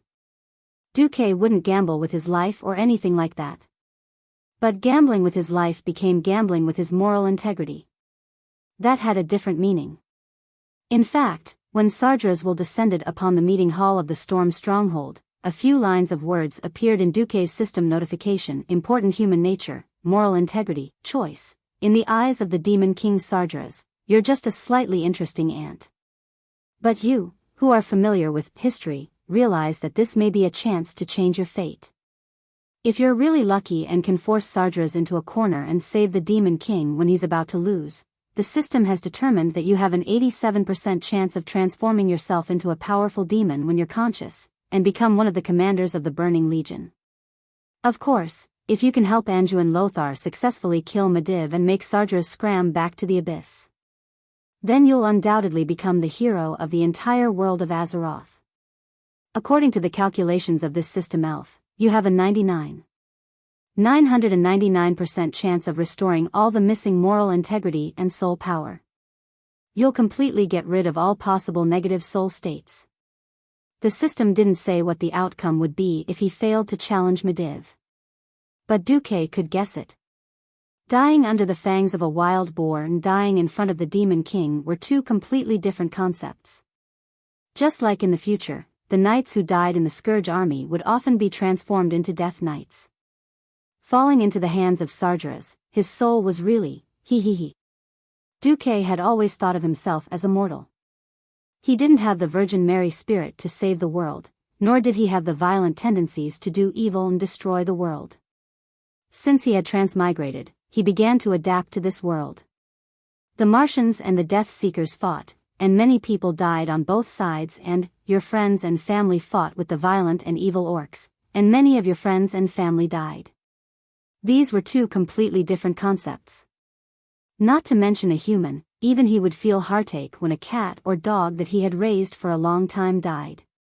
That was why, even though the history of Azeroth had been changed beyond imagination, especially when Khadgar, who was supposed to be the winner, had died, Duque could not bear to see Lothar go to Karazhan alone to die. No, It should be said that from the moment Sargeras arrived arrogantly in the meeting hall, Duque felt as if he had been struck by a bolt of lightning, and he didn't like Sargeras at all. No matter what, Duque was already deeply involved with Stormwind, and even the entire world of Azeroth. Moreover, Duque was definitely unwilling to see the Burning Legion do whatever they wanted. Duque thought to himself, Khadgar, I'll make up for your share. Lothar didn't know what Duque was thinking. On the contrary, when Lothar heard Duque say that the success rate was no more than 20%, his face lit up. That's Sargeras we're talking about. As long as the success rate isn't 0, I'm already very happy. He slapped Duque's shoulder with his powerful palm. Not bad, young man. You actually thought the same as me. I'm starting to think that bringing you along was a wise decision. At least you're much more reliable than those court mages. When I see them, I always feel that these inflexible and dogmatic fellows will just stand there and compete with Medivh in terms of magic, and then be tortured to death one by one. Duque smiled, but didn't say anything. He knew that Lothar's words were a joke. Of course, the most important thing was that on the battlefield, Stormwind was at a complete disadvantage in terms of magic. The orc warlocks were much more terrifying than Duque had imagined. There were many things that Duque couldn't reveal too much about. This caused the Storm royal family's mages to be at a great disadvantage when fighting against these warlocks that they had never seen before. In a sense, warlocks who had more strange methods and could wear down their energy consumption were the nemesis of mages. The appearance of Cerberus, who specialized in countering mages, made the pharaoh's scalp go numb. Due to the death of one of Stormwind's 2 Morning Star mages, the strongest court mage by Lang's side, Stormwind was short on manpower. However, mages were necessary. Without them, if the enemy warlocks attacked, even if they only used fear to kill an officer in the human army, the entire battlefront would collapse. This was a vicious cycle. In any direct confrontation, without mages, military formations would easily collapse. With mages, when mages lost in a battle of magic, they would either die or flee. When the orc warlocks had free hands, they would still be defeated. In the entire elven forest, there were battles of resistance and pursuit. It could be said that the humans were being pushed back step by step. The entire Stormwind kingdom was permeated with an atmosphere of sadness and despair. However, it was under such circumstances that Noxus led his elites to attack. It was not that Duque had not asked these soldiers how they felt when faced with such a death mission. However, there was only one answer. For Azeroth. Duque saw smiles, and saw hearts that were willing to die for their country and their people. Their voices echoed in Duque's chest, and even in the skies of the human kingdom. It was like a lingering echo, echoing in Duque's ears over and over again. It was not an oath, but it was more touching and firmer than any oath in this world. Duque felt his blood being ignited by some kind of passionate flame, and it was incomparably hot. Faced with Noxus's theory of winning, Duque suddenly clapped his hands and said loudly, "Those who don't have missions, please come over here. I have something to announce." Noxus was a little curious, but he did not stop Duque, and nodded slightly. Immediately, a few adjutants waved their hands, and the elite knights quickly surrounded them. Duque stood on a big rock so that most people could see him. What you're going to face is also a group of opponents that exceed your imagination, demons. So, the first thing I hope you do is forget the military rules that Noxus taught you and learn what it means to be flexible. Duque's words caused a silent uproar, and almost all the soldiers looked at Noxus. Noxus smiled instead of being angry. "Go on, the soldiers I chose are the most intelligent, apart from loyalty and skill. As long as it helps us win, I don't mind you challenging the military rules I set this time." Duque nodded and continued, "The enemies you're going to face are all far stronger than you are, and they control mysterious powers that you can't imagine. What strict military formations are synonymous with sending food to your death. Forget about your formations and military manuals. Avoid all the dazzling energy bodies, and look for opportunities to stab your sword into the opponent's back or anything that looks like the opponent's core. Chapter 100. After walking out of the twilight forest, the sky was once again reflected in their field of vision.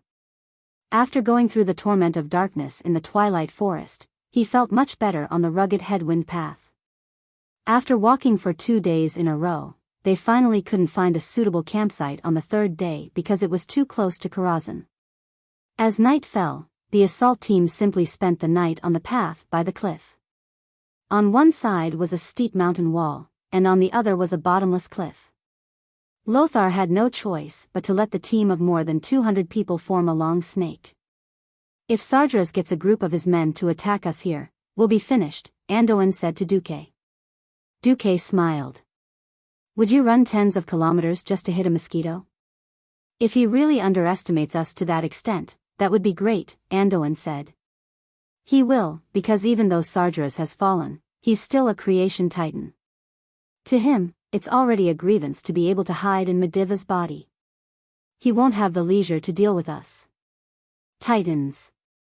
A race of creation with divine power. About 150,000 years ago, the Titans formed the pantheon and began their journey of creation. Sardras was the Titan warrior who was responsible for defeating many evil creatures during the journey of creation. The pantheon visited planet Azeroth, and after setting up many laboratories and creating their own servants, they set the order for the entire system to develop on its own before leaving. Later, a group of extremely powerful special parasitic creatures invaded the Titans' laboratory in Azeroth. They ruled the chaotic elements there and became the leader of the planet, the ancient gods. The army of the ancient gods grew stronger and stronger. While they ruled over Azeroth, they also infected many of the Titans' creations and servants, turning them from inorganic creatures to organic creatures. This was known as the curse of flesh and blood. About 25,000 years ago, Sardras betrayed the Pantheon Council, created the Burning Legion, and began his burning expedition with the purpose of destroying the experimental results of the other Titans. It was precisely because Sardras was a Titan that he was destined to be proud and arrogant. Duque said slowly, arrogance is born from the heart. When victory has become a habit, when you are so powerful that you can crush all the weak creatures, your arrogant heart can no longer tolerate any other opinions. For Sardras, stealing Mediva's body, killing the guy from the Tirisfal Council, and defeating Aegwin was already the limit of his condescension. So, before we enter Karazhan, we don't need to worry too much. Lothar nodded. I hope so. That was how Duque comforted Lothar. However, he was still a little uneasy. He kept praying in his heart, hoping that the history of Mediv being defeated would repeat itself. After all, he and the Stormwind Kingdom, and even the entire world of Azeroth, were inextricably linked. He looked up at the starry sky and saw a strange red light coming from the direction of the Swamp of Sorrows. Even at night, this evil red light still radiated a light that was thousands of times brighter than the moonlight. The red light and the darkness of midnight intertwined, as if a war of erosion and plunder was taking place. The stars above the elven forest were dim, as if they had been forced into a dead end by a huge dark red shadow. The star of storm standing in the northwest seemed to be falling at any time. And all the hopes of the entire kingdom were on Lothar, Garona, and him, Duque, these 3 tiny meteors. Would they be meteors that flashed by, or would they soar into the sky and shine brilliantly across the entire starry sky? Duque didn't know either. In a trance, Duque fell asleep. When he woke up again, it was already morning. Yes. The plan of attack that he had set with Lothar was to attack at dawn. When the group of people reached the outside of Karazhan, they were surprised to find that the light of the rising sun was rising from behind Karazhan. Like the flames of dawn, it was dispelling the haze entrenched in Karazhan. Lothar turned to Duque and Garona with a confident smile. Is this a sign that we are about to dispel the darkness and bring light? It's a good sign, isn't it? Garona rolled her eyes at Lothar. I never believe in luck, I only believe in my own strength. The strong will win. Both Andoin and Duque ignored the straightforward female beastman. Instead, Duque subconsciously asked, are we going through the front door or the back door? Andoin was puzzled. Back door? Are you talking about the platform provided for visitors to land on with griffins? Please, even though Medivh knows that we are likely to come, we can't just swagger over in a flock of griffins, can we? Who knows if we will be used as targets and shot down in midair? No, not that back door. Duque was a little worried. He didn't know how to explain that he knew about the back door in Karazhan from the game. However, there were more than 200 people on Lothar's side. Although they had agreed to attack, they couldn't possibly charge in slowly from the front door, right? If they did that, even if Sardras was a hibernating bear, he would be woken up. Duque didn't know how Khadgar, Andoin, and Garona had easily reached the highest level of Karazhan in the history and fought with Medivh. Duque only knew that if it was Karazhan in the game, it would be so big that most first-timers would get lost. Remember, that was only the game version of Karazhan. In the real world of Azeroth, which had been magnified countless times in the Elven Forest, only God knew how big Karazhan was. Karazhan looked big enough from the outside, but the problem was that the Mage Tower was something that couldn't be described by science. The space inside the Mage Tower was often larger than it looked, because the Mage Tower would integrate all kinds of space magic. Besides, the owner of Karazhan was the astral mage Medivh. Now that Medivh was Medivh controlled by Sardras, it was far from the Karazhan that was full of ghosts in Duque's memory. In the game, the experience gained from defeating the boss was likely to be useless. It was best to avoid fighting with the small boss and defeat Medivh directly. Follow me. Duque knew that it was useless to explain, so he simply led the way. A mage had many servants and followers, so there were many houses outside Karazhan. But now, these houses were all empty. Duque led Lothar and the assault team, and directly ignored the main gate of Karazhan. They crossed the river on the right side of the main gate that was not rushing. Then, they pushed open the unlatched door and entered a 3-story house. Duque turned left with familiarity, and saw a staircase. He walked up the stairs, and after a while, Lothar found a bridge that was very high above the ground. On the other side of the bridge was a secondary tower of Karazhan. However, in front of the secondary tower, there was a locked iron door. Damn, how did you know? Lothar looked as if he had seen a ghost. Duque shrugged. Well, here's the problem. I don't know how to pick a lock. I came here purely to try my luck. Now, we can return to the main gate. With a click, the sound of a lock being unlocked came from behind Duque. Garona smiled. The lock is open, and then? Pfft, Duque choked. Chapter 101. How important was the back door in Karazhan? It was hard to answer this question. Duque didn't know what the world of Azeroth, which was 80% similar to the world of Warcraft that he knew, would be like. He only knew that from ancient times until now, anyone who fought their way in through the front door was either extremely powerful or extremely stupid. In this world, the higher the status of the Mage Tower, the higher the Mage Tower. Medivh must be at the top of the tower. Okay, here's the problem. According to the game, Karazhan had 12 bosses of various sizes. Of course, this wasn't the ruins of Karazhan that were filled with ghosts, immortals, and demons after Medivh died in the game. Many of the monsters and bosses that Duque had imagined wouldn't appear. However, looking at the house where the human servants lived in front of the Karazhan Mage Tower, he could see that nothing good would come from the front door. Demonic humans? Or monsters summoned by Sardras from another world? No matter which it was, he was sure that entering from the front door would lead him directly into Sardras's playground. This was a battle with a great disparity in strength. Even with 2 hero-level characters, Noxus and Garona, on his side, they still couldn't defeat Medivh, who had the advantage of the Mage Tower. The most important thing was to reduce the number and intensity of the battles and try to fight Medivh in his strongest state. According to the game, going through the back door meant that at least half of the bosses were avoided or killed. In this case, it was very advantageous. Duque glanced at Garona, who was smug and had a praise me expression, and he suddenly lost his temper. Noxus didn't know if he was being honest or not, but he appropriately expressed his surprise and amazement. "Oh my God! How did you do it? Just now, one of my best rogues winked at me and told me that he couldn't handle it." Garona put her hands on her hips. "Hee hee. When you've been imprisoned countless times and tried to escape from the cage countless times, no lock in the world can stop you, no matter if it's a magic lock or an ordinary lock." Duque rolled his eyes. "If you're so awesome, why don't you fly?" It turned out that he had reached the master level in Hidden Room Escape. Lothar drew his sword. "Okay, next question. Duque, where does this door lead to? Do you have any information or leads?" Duque was embarrassed. "Do I have to recite the name of the boss in the game for you?" Duque could only shrug. "I don't know. Even my teacher only told me that there is a back door in Karazhan.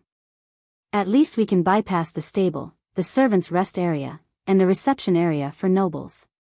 At this time, Reginald Windsor stepped forward and asked, "What's the point of avoiding these areas?" Duque rolled his eyes again. Yes, Duke had brought Windsor, just as he had in the history. Even though history had greatly deviated, aside from the fact that Khadgar had been killed, Duque still tried his best to restore the history of the weak defeating the strong. Of course, Windsor had changed from a soldier of Lothar to a follower of Duque. This was also a big change. Duque still believed that just as Lothar should have been blessed by the goddess of fate, Windsor should not have died in this place. Windsor was still relatively young now, so Duque could only patiently explain. Originally in Karazhan, there were hundreds of servants helping to take care of the entire Mage Tower. But now they are all gone. The most likely reason is that they have all been turned into demons by Sardras, or demonized creatures. Bypassing these areas is also to reduce unnecessary casualties. Of course, a feint is still necessary. What is a feint? Garona suddenly asked. Duque slapped his forehead. There was a female orc with the wrong brain waves. How troublesome. Windsor, explained to Garona. Duque turned to look at Lothar. If we go through the back door, I have a 70% chance of avoiding more than half of the enemies and killing my way to Mediv within an hour. But nothing is absolutely safe. You are the commander, and the decision is in your hands. Okay, the main force will go through the back door, Lothar agreed decisively. Lothar's straightforwardness made Duque, who had prepared a bellyful of excuses, a little stunned. Lothar patted Duque on the shoulder, his hearty and extremely rich face full of magnanimity. Have some confidence in yourself. In the field of mystery, you are the expert. Since you have used your actions to prove your loyalty to the kingdom and to humans, what's wrong with us outsiders putting our lives in your hands? Anyway, I will be satisfied if we can achieve some results against Sardras. Okay, then I will cross the line. Everyone listen to me, we will set up like this. At the highest level of Karazhan, Mediv was sprawled out on a deck chair. If anyone saw it, they would be surprised to find that there were dozens of light screens floating in the void around Mediv.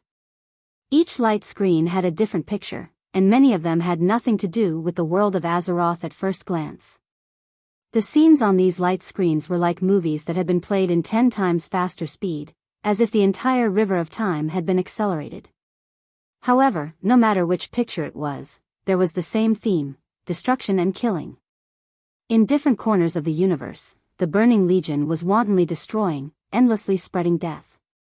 Sardras, who was attached to Mediv, found that his entire spiritual sea was full of the same wailing and begging. Sardras, Mediv, frowned. He was a little tired of it. With a light snap of his fingers, the entire spiritual space became quiet. Only the sound of chaos magic surging through the void and transmitted from his body was left. This sound was so strong, like the whistling of a wild wind. Even though his body was sealed and dormant, Sardras could feel how wonderful his condition was. Sardras didn't even need to move a finger. His vision crossed the space of Karazhan, and his eyes reflected the entire aperture on planet Azeroth. This aperture emitted a bright and mysterious brilliance, rejecting the direct invasion of all pure-blooded demons. However, everything changed because of the invasion of the orcs. Sargeras could see the orcs, who had drunk the demon's blood, crossing the void and entering the world of Azeroth. As the orcs entered, the power of the Circle of Light began to weaken at a rate that was undetectable to the naked eye. Not enough. Not enough. Not enough. I need more demonized orcs to pollute this land. Sargeras muttered to himself as he tried to think of a way to speed up the countdown to the destruction of this world. Suddenly, he sensed an intruder.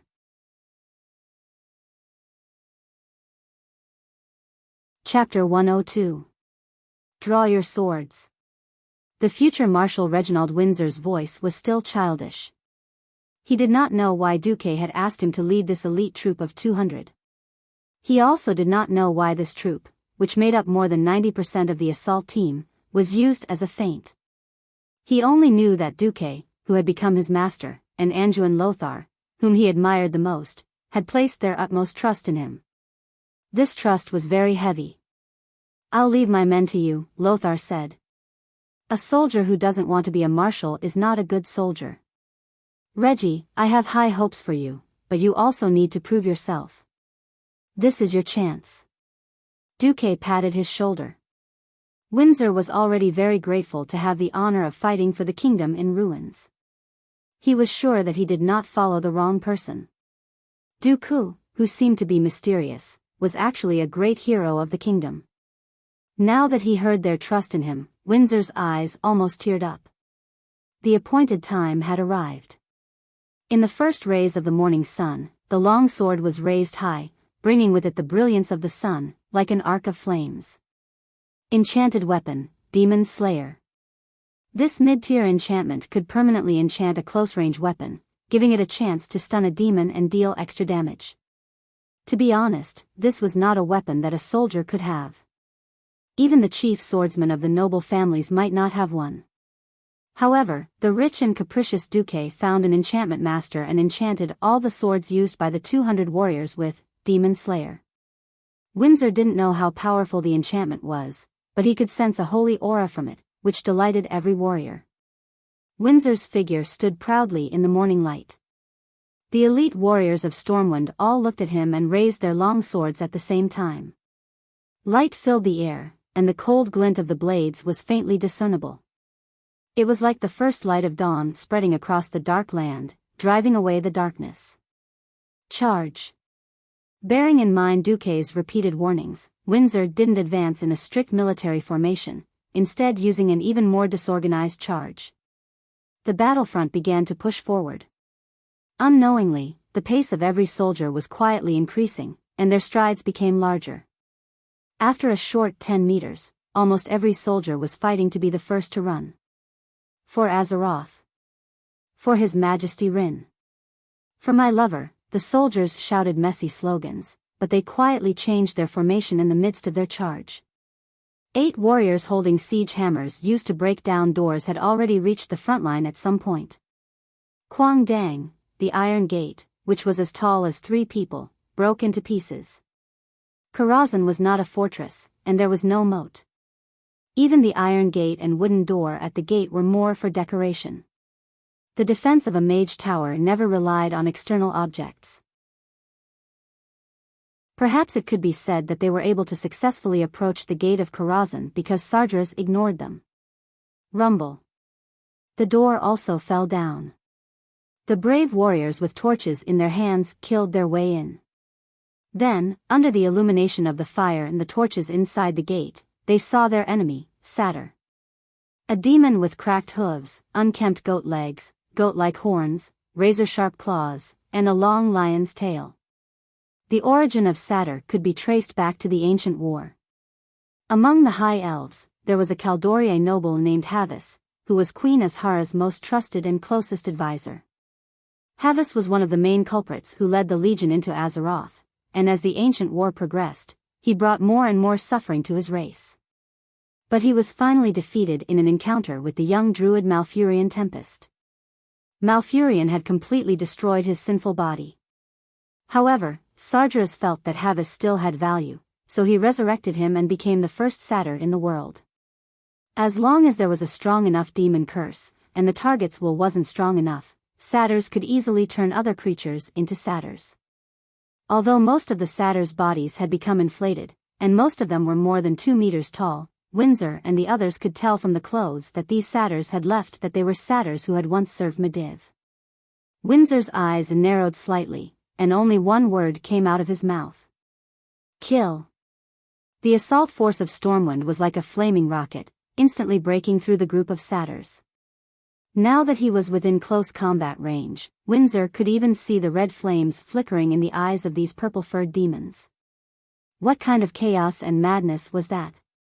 The warriors of Stormwind were heroic. As elites personally selected by Lothar, they couldn't help but feel nervous even when facing such an unknown opponent. But when they saw the young figure at the front of the team, they couldn't help but feel more courageous. At some point, Windsor, who was leading the charge, had become their flag. The satyrs screamed. Their sharp and unpleasant roars were enough to make anyone with a weak mind tremble. Windsor's sword was very steady. When he was 2 meters away from the first demon, a visible wave of flames burst out from the blade's edge, forming a blade wind in the air. In the blink of an eye, the entire sword's killing range more than doubled. The golden light of the sword was even more dazzling under the flickering flames. It split the dark void with a halo-like brilliance, sweeping across the first row of satyrs with a whoosh. Strangely, there was a burst of sound in the air. The row of satyrs who were 2 meters tall all became 1 meter tall. That was because their entire upper bodies had been sliced off. The impact of Demon Slayer completely blew away their broken upper bodies. Not every warrior who fought against the demons was as lucky as Windsor, but a sword enchanted by Demon Slayer often emitted a holy aura that was enough to shock the satyrs. The first wave of human soldiers were all unharmed. There's hope. In the face of these human soldiers who were armed to the teeth, these newborn satyrs were as weak as chicks that had just hatched. Even a slightly weaker warrior could kill these farmers and servants who had turned into satyrs in 3 rounds. Kill all the demons. As soon as Windsor finished shouting, he suddenly felt a shiver pass through his body. That feeling gave him goosebumps. Turning his head, he saw a red-skinned evil demon riding a flaming warhorse slowly appear at the wide entrance of the passage. The thunderous galloping of the horses, the squeaking of the air, and the scattering satyrs. Everything was telling Windsor that something was wrong. This guy in front of him was not to be trifled with. The guy suddenly said, "Come on, Midnight. Let's destroy this mob together."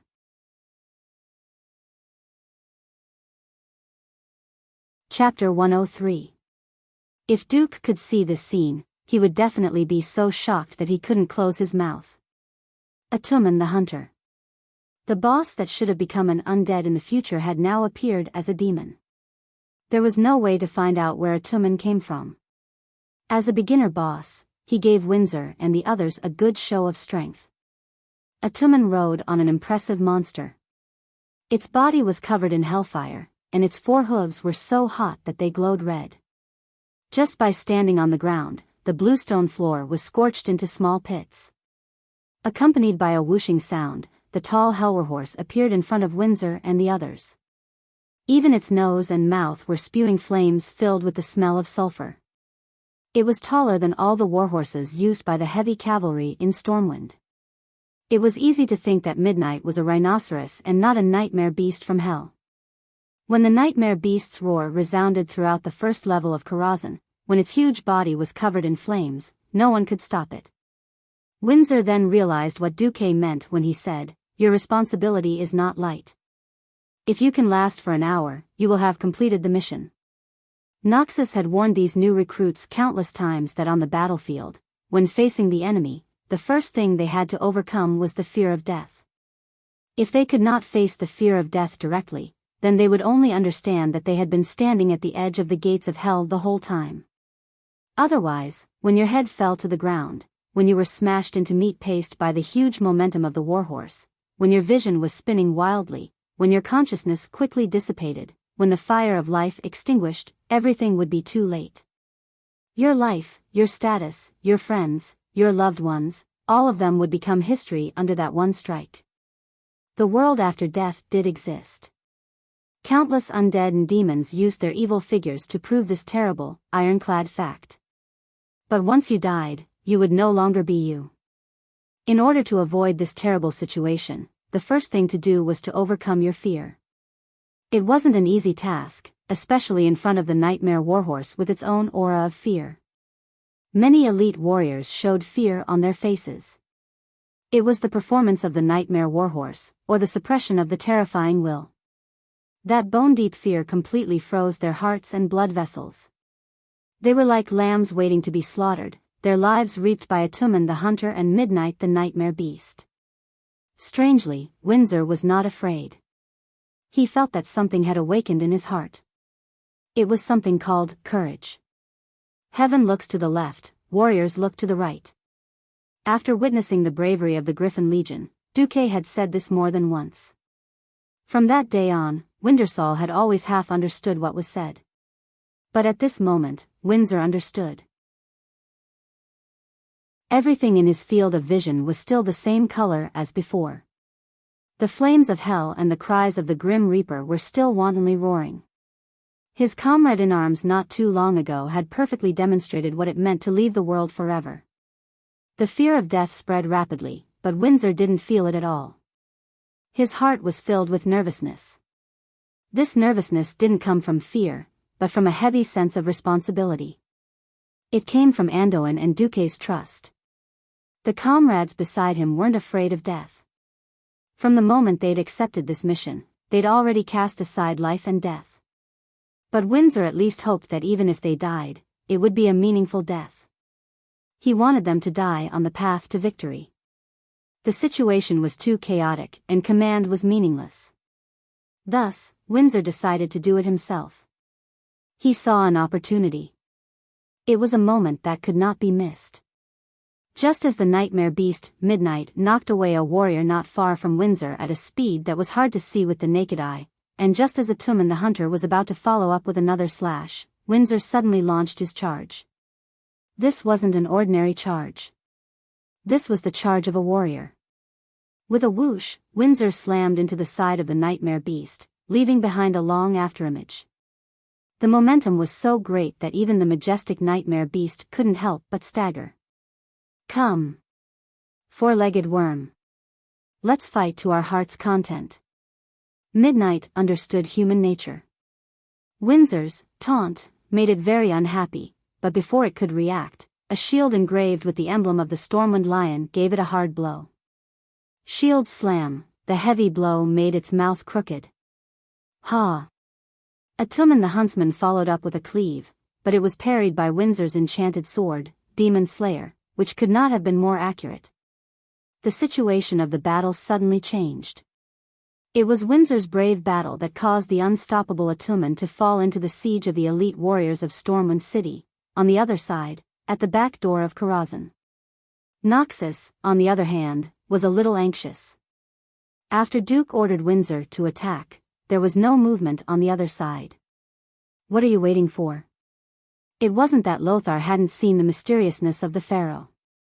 For someone like Duque, who refused to enter the back door and hid by the door, looking like he was eavesdropping, Lothar really couldn't figure out if Duque was really performing magic, or if he was simply eavesdropping like a thief. But what was he eavesdropping on? If it was a diversion, why hadn't he acted yet? Lothar's head was full of question marks. Out of trust in Duque, Lothar still didn't say a word. He waited near the back door with his 24 most capable men and the board Garona. Not to mention, Duque was really carrying out a big project, eavesdropping. Diversion was a good strategy, but it depended on who it was used on. If it was used in a place where communication was inconvenient and alarm messages could only be transmitted in the most primitive way, diversion would definitely be successful. But this was Mediva's Karazhan. If it wasn't for Sardras being too arrogant and lazy to even explore the wide area, or deliberately waiting for them to come, they wouldn't even be able to reach the edge of Karazhan. Entering Karazhan was like a mosquito sucking blood from a human body. It might not be felt in the short term, but it would definitely be felt after a long time. Duque was trying to find a way to turn a forceful attack into a surprise attack again. Duque wanted to verify a guess of his. An invisible ripple was spreading in all directions with the highest point of the Karazhan Wizard Tower as the center. The principle was like radar waves. Through active sonar, a circle of arcane energy rippled out, and when it hit something, there would be a weak ripple back to the highest point of the Wizard Tower. To the people of this world, this kind of principle was simply a fantasy. But for a transmigrator like Duque, it was nothing. Got it.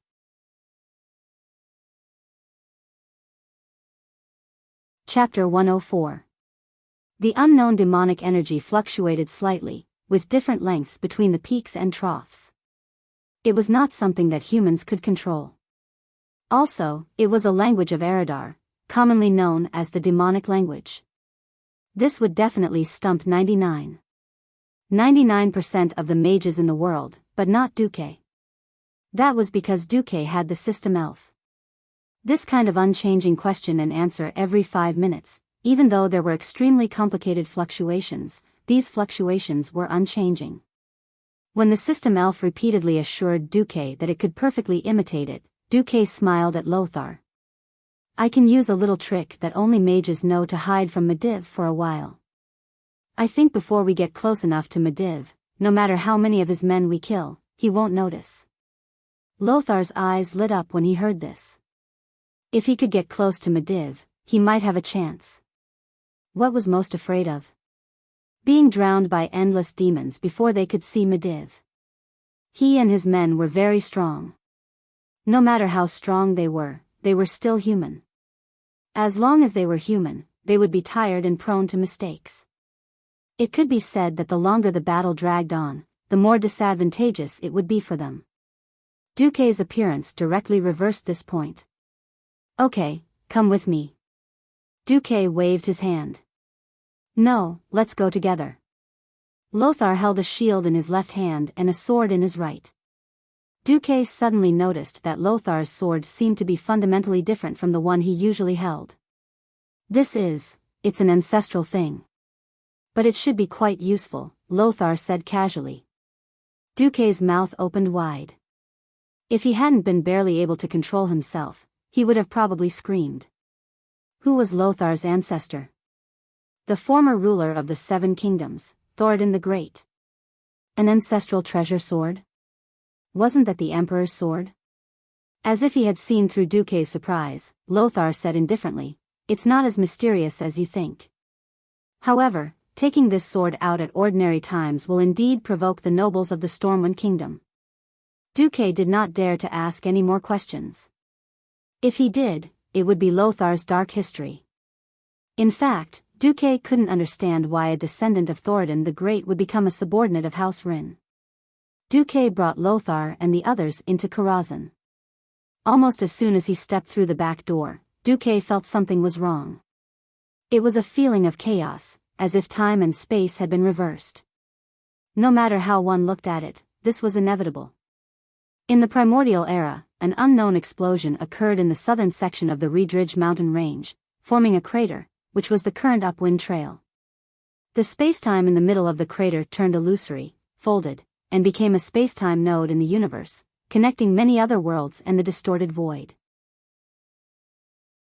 Countless years later, the astral mage Medivh was attracted by the spacetime characteristics here. In order to study this place for a long time, he built a tower in the center of the node and settled down. This was today's Tower of Karazhan.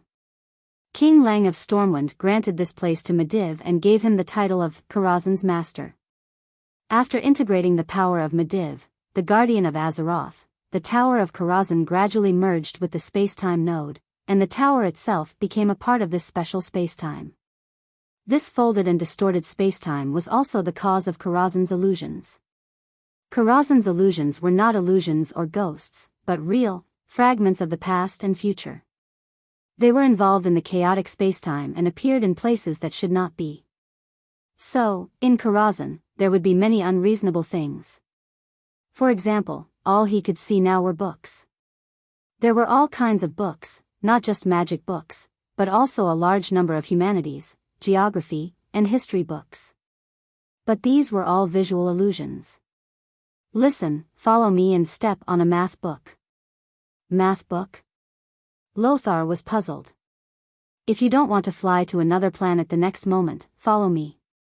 Duque carefully jumped on the books scattered on the ground. If it wasn't for the system elf scan, he would have thought that these were just ordinary books. After the system scan, he was shocked to find that most of the ground here was actually an illusion. If he took one wrong step and was lucky, he might be able to return to Earth. If he was unlucky, that mutilated corpse of an unknown race over there ended up like that. Half of its body was cut off in a circular arc. The group of guys followed Duque, jumping left and right for a few minutes before leaving this area. Although it was a bit funny for a group of big men wearing armor and carrying long swords to jump around, this kind of deadly situation was really not funny. The only good thing was that it seemed that no one who came in was left behind. Then, when Duque led the way through the illusion of a bookshelf, Duque's expression changed slightly. He saw a downward ramp. Below the ramp, there was a faint smell of sulfur. What? Did you think of something? Satyr. And it's the satyr that attracts imps, imps. Duque almost blurted out Tristan Darkhoof's name. As a very powerful earth mage, Duque knew where his limits were. Although his casting ability had surpassed many sky mages, he was still essentially an earth mage. He didn't know what level he was in the original game. He only knew that Karazhan wasn't a good place for newbies to play. In a sense, he didn't know how many levels he had skipped to come to Karazhan. If it was simply a player from before he traveled to this world, he would really be looking for death. However, when the players fought here, it was only the players themselves. Duque came with 3 heroes and more than 200 elite warriors to explore. This feeling made Duque feel very uncomfortable. If the opponent this time wasn't Medivh, it would be a classic example of hugging someone's thigh. And it was Lothar, the perfect thigh. Is there anything to pay attention to? Lothar asked softly. It's best if it doesn't become a protracted battle. Because this summoning type of satyr, given enough time, he can easily create an army. Okay, I'll go first. It wasn't Lothar who spoke, but Garona. At that moment, Duque almost had a heart attack. Because he saw Garona, a half-orc with a straight line of thought, rush directly into the secret room where Darkhoof was at the speed of lightning. Follow her. Not only Duque, but Lothar was also stunned. He knew that most orcs had the word brave engraved on their chests, but he didn't think that even a female half-orc like Garona could be so fierce. He was almost running as he followed Garona into the room that was filled with dim red light. Even the floor was covered with complicated red magic arrays.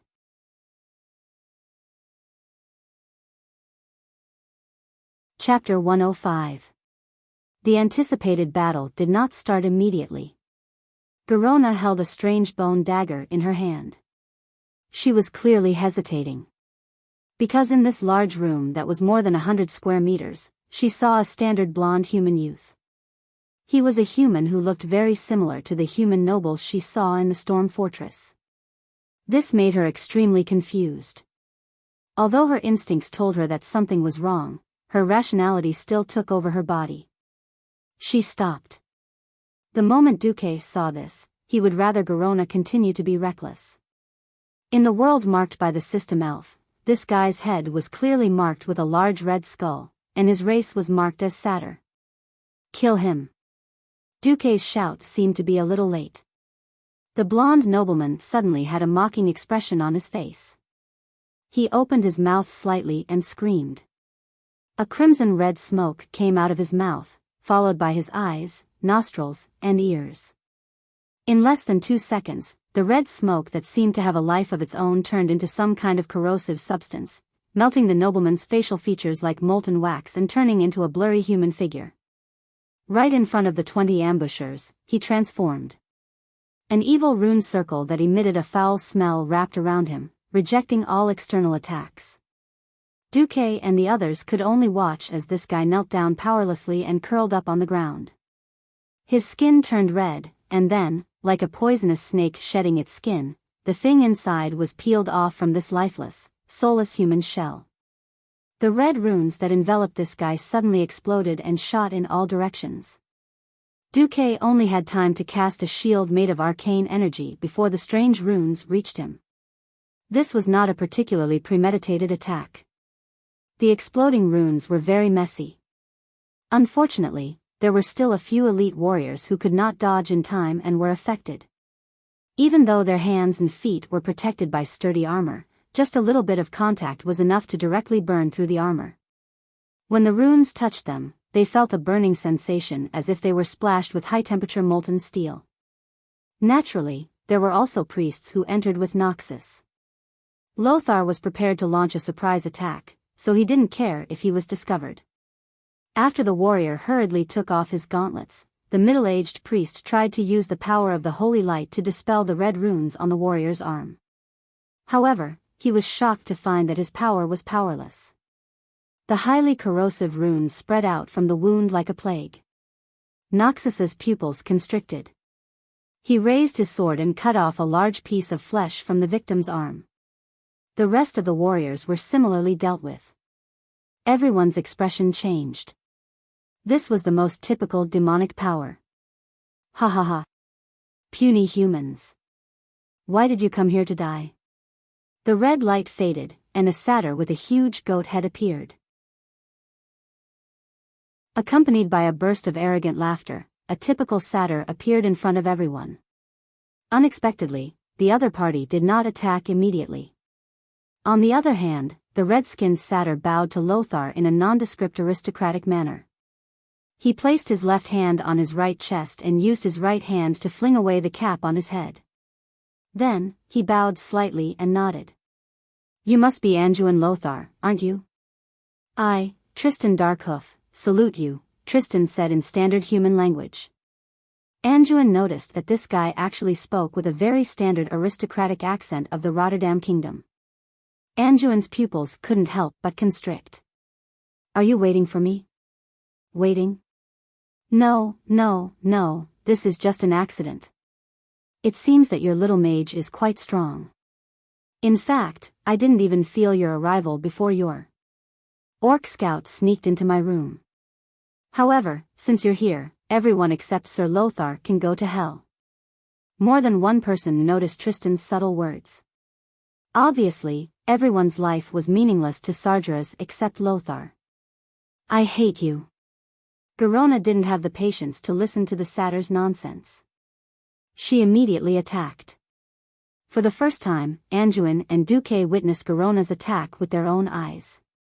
A series of cold lights suddenly burst forth. Garona's attack was so fast that Duque subconsciously thought of the term bullet screen. It was a bullet screen made up of countless hot weapons. The light and shadow left behind by the projectile clearly showed how fast Garona's attack was. Almost everyone on Lothar's side felt like they were in a dream. They all covered their hearts and asked themselves if they could withstand such an attack. Even Lothar, who had tried to fight with Garona before, was also shocked and doubtful. This female orc was too powerful. Garona wasn't short. She was 1.8 meters tall, and even taller than many men. Despite her slender body, she was actually stronger than many human warriors in terms of muscle strength. Such a burly woman actually had agility and speed that exceeded most people's dynamic vision. It really surprised everyone. Such an attack actually couldn't achieve its full effect in one blow. On the floor that was full of runes, there were long traces of sharp weapons crisscrossing, some of which were already more than an inch wide. Those were the traces left by Tristan when he dodged Garona's fierce attack. This demon also had superhuman agility. However, Tristan Darkhoof was not an existence that could be easily beaten. He suddenly let out a low roar, and the room full of bookshelves suddenly felt like it was about to collapse. Many books fell from the bookshelves, and some green-blue imps that were only a little taller than a human's knees suddenly rushed out from behind the bookshelves. Not only the bookshelves, but in the void in the room and even on the roof, more than a dozen blood-red teleportation portals opened. However, the other side of the teleportation portals wasn't a good place with birds and flowers.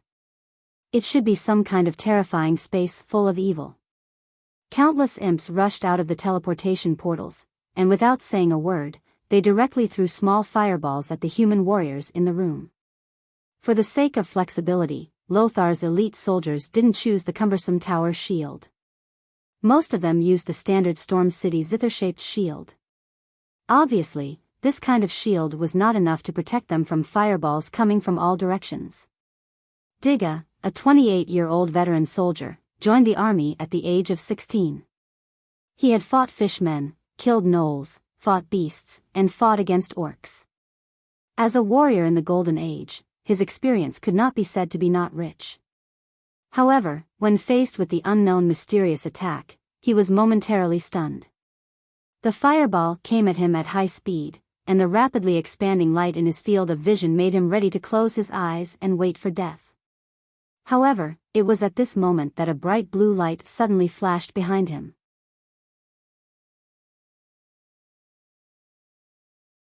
Chapter 106. Subconsciously, Diga raised his shield as he tilted his head. Coincidentally, he saw a strange, illusory white palm made of arcane energy appear not too far away from his left shoulder. This mage hand, that was as nimble as a human's hand, seemed to have captured all of Diga's attention, causing him to forget about the danger and everything else in the world. The only thing left in his vision was this hand made of arcane energy. From the palm of the magician's hand, a series of purplish-blue oval-shaped balls of light shot out and dispersed all the incoming flames.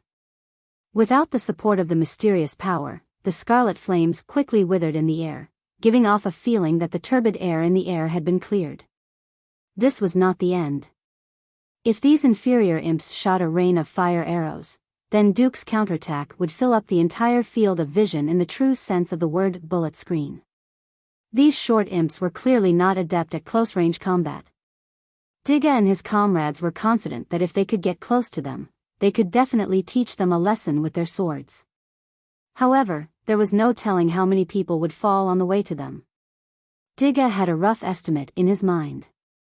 To control these monsters that kept pouring into the room, they would need at least 30 people to barely do it. However, under the barrage of bullets from Duke's terrifying, arcane missiles, these imps were like chickens and dogs that were directly pushed back. Their necks were shot and they suffocated to death, their chests were shot and they died, their skulls were pierced and they were blasted to death by the missiles inside their skulls. Hordes of imps were sent flying in all directions like grass being mowed. Duke, who clearly had the upper hand, suddenly yelled, "Everyone, suppress the imps that come out of the portal." It was rare for Duke to buy time for everyone to charge. The warriors waved their swords and approached the scarlet portal, standing by the side of the door and giving every imp that dared to jump into the room a sharp and accurate blow. Duke's cheeks twitched. For some reason, this reminded him of whack-a-mole. There was another important reason why Duke's arcane missiles could not be sustained. Garona had been hit. Demonic chain. In this room full of runes and arrays, it was clear that Xie Hoof could manipulate space to a certain extent. Just as Garona was having the time of her life, she suddenly realized that she had been teleported. The scene in front of him changed instantly, and he was in the middle of the room. Thick demonic chains emanating strange evil energy shot out from the blood-red magic circle on the ground and bound Garona tightly. Humph. The muscles on Garona's arms and thighs swelled due to the exertion of strength, and the extremely healthy and beautiful lines of her muscles were clearly visible. However, even though her neck was as thick as 2 detonators, she still could not move the demon chains on her body. The beast men never lacked power, but unfortunately, the mysterious power was not something that could be shaken by brute force. Lothar seemed to want to save Garona, but Duke stopped him. "I'll do it, you go after Sietue." Lothar didn't know why Duke made such an arrangement, but he still followed it. The gorgeous sword that emitted a faint golden glow drew a bright arc in the air and slashed at Xie Hoof. As a kind of demon that liked to abuse others, Sartre not only had good spellcasting abilities, but their melee combat abilities were also not to be underestimated. Seeing the aggressive Lothar, Xia Hoof actually took out a huge scimitar out of nowhere and started fighting with Lothar. Holding the scimitar in his right hand and waving his claws in his left, he attacked quickly and flexibly, pushing Lothar back. Duque did not care about Lothar. If Lothar was killed like this, then he did not deserve to be called the Lion of Azeroth by the future generations. He shifted his firepower and suddenly blasted it at Garona's chains. It was not an easy task. In the real world, there was no such simple and convenient spell that forbade hurting one's allies. A hit was a hit. Even if Garona had a physique that surpassed humans, she was still an orc at the hero level. Duque was very doubtful that his arcane missiles could hit Garona when she was free to move. But when her body was bound, Garona was a live target.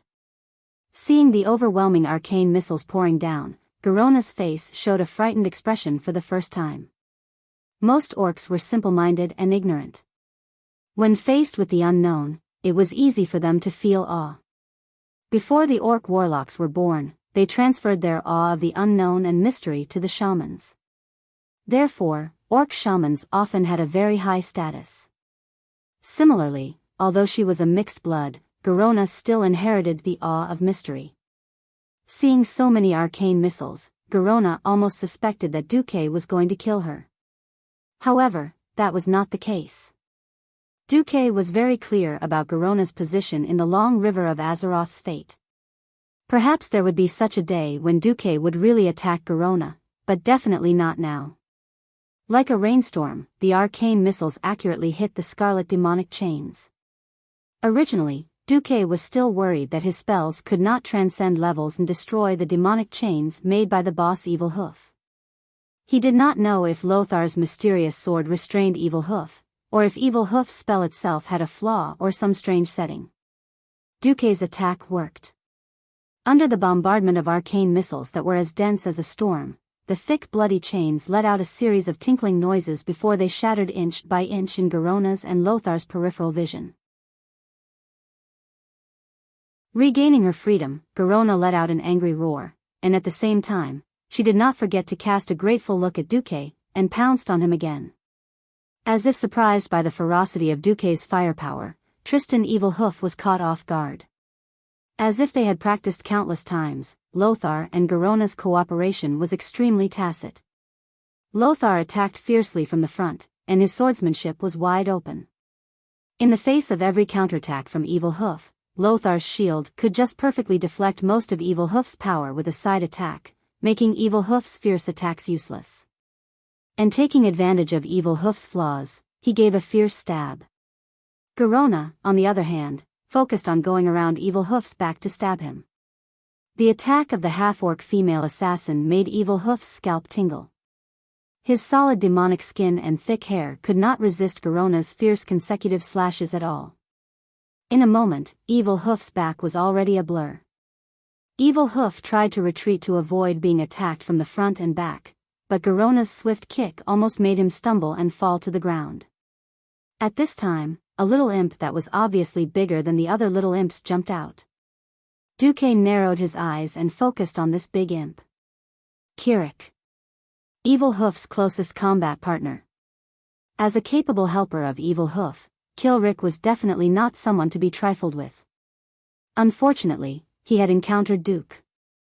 He had just been summoned, and before he could figure out what was going on, he was sent flying by a huge and illusory palm.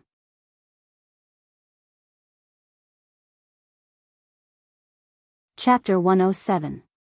Low-level magic couldn't hurt high-level mysterious beings. It was just like how a person would be fine if they were drenched in water, but it would be terrible if they were hit by a stone. Duque was very clear about his limits.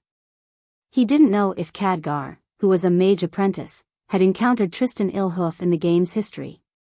He only knew that if he didn't use some skills, he would be completely useless in a battle of this level, just like the priest just now. After the battle with the Orc Warlock, Duque had already figured out one thing: for the sparse arcane energy of low-level mages, powerful mages who used magic often had very good resistance. They didn't even need to do anything, and the highly concentrated magic in their bodies would automatically disperse the magic attacks of low-level mages. Physical damage was different. Unless it was a boss with a huge body, such as a giant dragon or a large demon, very few were not afraid of physical damage. Kilrick was definitely a big guy to other inferior demons, but in front of humans, it was only the size of a 2-year-old baby, just above Lothar's knees. As a support-type demon, Kilrick's strength was in magic attacks, not defense. In the end, it was hit. Arcane Impact, a classic arcane spell. Every time Arcane Impact was cast, the damage caused by all arcane spells would increase by 15 to 978%, and the mana consumption of Arcane Impact would also increase by 200%. This effect could be stacked up to a maximum of many times, or it would disappear after casting any damage spell other than Arcane Impact. When Duque first came into contact with this spell after his transmigration, he didn't feel anything. Because once this spell was stacked up, it would consume a lot of mana, which was extremely disadvantageous for a protracted battle. But when Duque was stuck at the threshold of a sky mage, he looked at this spell again, and it was like he had found a treasure. As a special mage with Arcane Fire Circuit, Duque didn't have to worry about the lack of mana among those of the same level, but he was extremely lacking in high attack power. The vast amount of mana gave Duque the capital to play around. In the eyes of others, stacking Arcane Impact 3 times was already unbearable, and any more would be the rhythm of draining one's mana pool. So in most spell books, there was such a note, maximum of 4 stacks. This logic did not apply to Duque. Duque's spellcasting was almost separate. He would allocate enough mana and let the system elf control the magic missile, while Duque himself had been secretly stacking Arcane Impact. When Kilrick appeared, what awaited him was a 7-layered Arcane Impact. Just the power of this spell was enough to drain a genuine level 9 Earth Mage dry. Duque? TSK. Drizzle. After being compressed, and compressed again, the Arcana technique's density had already surpassed that of an incorporeal body, appearing in front of everyone's eyes. If someone were to stab it with a sword, the sword would most likely be broken. Duque was able to take advantage of this powerful Arcana technique attack. It was too much of a waste to just use an arcane technique. Therefore, what Xiahe, Lothar, and Garona saw was that after the little demon was hit by a dazzling purplish-blue Arcana technique attack, the terrifying Arcana technique did not dissipate. Instead, the dissipating energy condensed again under the control of Duque's mental strength. A huge Arcana technique palm that was as tall as a human appeared. Like a huge palm, it slammed onto Kilrick's head with the force of a mountain. Bam! It was a tremor that shook the entire huge room. The helper that Xiahe had painstakingly recruited was instantly killed by Duque's 2 consecutive attacks. Looking at Kilrick, who had turned from a little demon to a demon paste and then disintegrated into illusory evil energy and dissipated, Lothar actually had the leisure to stick out his tongue. At first, Lothar and Garona did not know why Duque would use such a powerful attack on an inconspicuous little demon. After a blink of an eye, they understood. This huge satyr that was not to be trifled with was showing a state of weakness that they had never seen before. His speed, strength, mental strength, and reflexes had all dropped significantly. Lothar could even feel from the feeling of the longsword stabbing into Xiahe's body that the defense of Xiahe's skin and muscles had plummeted. Good job, Duque. Lothar whistled happily. After easily blocking Xiahe's machete with his shield, Lothar suddenly slashed his sword across Xiahe's neck. The sword that carried some kind of divine power cut through a quarter of Xiahe's neck like a piece of white paper. The cut was so big that even the naked eye could see it clearly. Purple blood spurted out in large mouthfuls, like ketchup being sold cheaply. If Xiahe was a human, this attack would have been enough to kill him. The body of a demon could never be measured by human standards. Perhaps realizing the power of the sword in Lothar's hand, Xiahe actually endured more attacks on other parts of his body and covered his wound with his left claw to reduce blood loss. Seeing that victory was in sight, Lothar and Garona both stepped up their attacks. At this moment, even Duque joined the siege of Siahe. Lothar and Garona were very unfamiliar with the cooperation with mages. They could tell each other's position with the naked eye, so they simply separated and attacked Siahe without affecting each other. Mages, even Lothar had never worked with mages, not to mention Garona, who was rarely seen by mages. Didn't they say that there was a Mediv? Come on, when the Mediv really took action, Lothar wouldn't have anything to do. The other pharaoh were mostly arrogant, and you could only see the nostrils of the pharaoh, let alone talk about cooperation. For a moment, Lothar shuddered. He didn't know how to cooperate with Duque. It must be noted that this was also the first time that he and Garona had truly worked together. He was the distraction, and Garona was the main attacker. Plus Duque. Magic didn't have eyes. A few seconds later, Lothar, however, was relieved.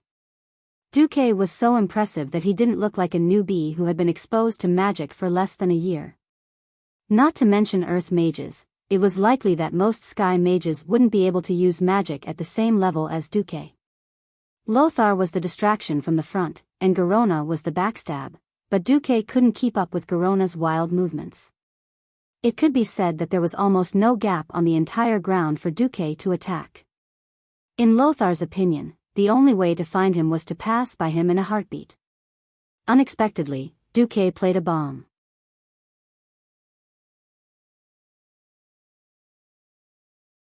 Chapter 108. A huge purplish-blue energy ball floated less than 2 meters above Evil Hoof's head. Duque didn't attack casually. Once Evil Hoof attacked Lothar, a powerful arcane impact would hit Evil Hoof's head the moment Lothar raised his shield. Usually, Duque would ask the lesser demons to stack the arcane impact appropriately. Basically, the number of arcane impact layers was maintained at around 5 to 7. When Evil Hoof summoned Kill Rick again and was killed by Duque's arcane energy hand, Evil Hoof finally realized that it was his end. No, after Garona's gorgeous dagger combo finally hurt Siafui's eyeballs, Noxus found an opportunity. The blade glowing with a mysterious golden light accurately pierced into Siafui's heart and twisted. Back off. Lothar and Garona heard Duke shout at the same time. Both of them jumped back, causing Evil Hoof's claw, which had suddenly grown bigger, to miss. Only then did Noxus realize that a dozen or so hands of magic had appeared in the air, and each of them was condensed with a fireball the size of a human head. Almost at the same time Lothar and Garona jumped back. Dense crimson fireballs rained down like a meteor shower, bombarding Evil Hoof's body. Evil Hoof, whose vitality had been greatly reduced, could no longer condense more mana to resist Duque's fireballs. This caused the flames of the fireballs to converge like a pillar of fire. A small but very intricate fire tornado appeared in the middle of the room.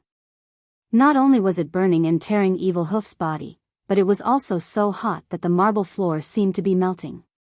Ah! Evil Hoof let out a final scream in the flames. Evil Hoof was dead. His entire body was burned from the inside out by the flames from hell. The stinky demonic energy spread everywhere. Most of it was burned by Duque's flames, but a little bit leaked out. The room was filled with a faint stench. With Evil Hoof's death, the teleportation gate that sent the lesser demons here also lost its support and disappeared. The lively room fell into silence for a moment, leaving only the heavy breathing of the crowd. This level of battle was nothing to Noxus. He tilted his head and looked around, only to find that none of his subordinates had fallen to the ground. It was definitely a good thing that no one had died. Being mentally prepared to sacrifice oneself and actually having someone sacrifice themselves were two different things. Without saying anything, Lothar gave Duque and Garona a thumbs up. The difference in their combat strength had been completely reflected in the battle just now. Lothar and Garona were clearly in the first tier. Other than the two of them, the only one who could help was probably Duque. The rest of the people, including the priest, were to deal with the small fries. Duque covered his nose and said in a low voice, "Everyone, go out for a while. I need to collect the spoils of war." Spoils of war? Noxus was slightly taken aback. Indeed, it was only right and proper for the victors to obtain the spoils of war.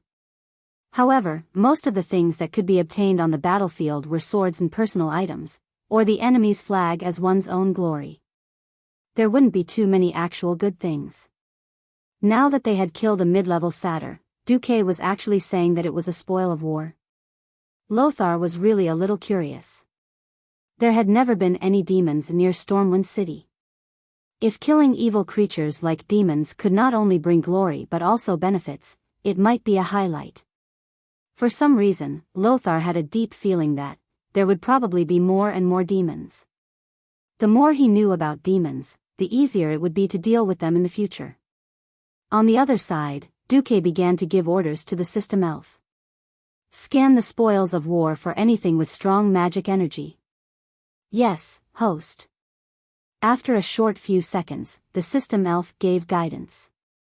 10 steps to the west, the bookshelf with 3 magic books with red covers, the 3rd floor, the 5th book from the left, open. Seeing Duque's actions, Garona tilted her head curiously, while Lothar was simply dumbfounded. He had never seen Duque with such sparkling eyes.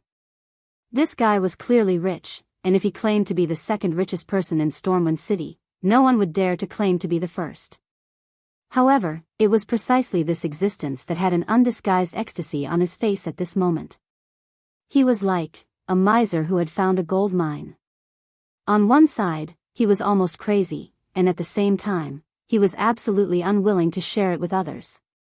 I'm not a black hand. I'm not a black hand. Muttering words that Lothar and Garona would never understand, Duque drifted to the left like a ghost. Black hand? Garona tilted her head, puzzled. Why did he say the name of the orc chief? But she did not know that this black hand was not the black hand that he was referring to. Duque really wanted to find something to wash his hands with, like a bath or incense.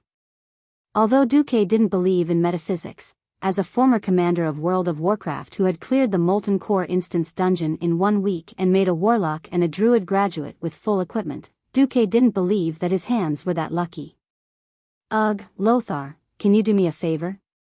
Having killed a powerful demon, Lothar was in a good mood. With a bright smile, he said, with pleasure. Duque pointed at the huge magic book and said, "There's something in here. If I touch it, I'm afraid that I'll turn black. I'm afraid that I'll be stained with evil presence. It'll be great if you can use your sword to open this magic book." It was definitely a strange request. If it were someone else, Lothar would definitely suspect that this guy was tricking him.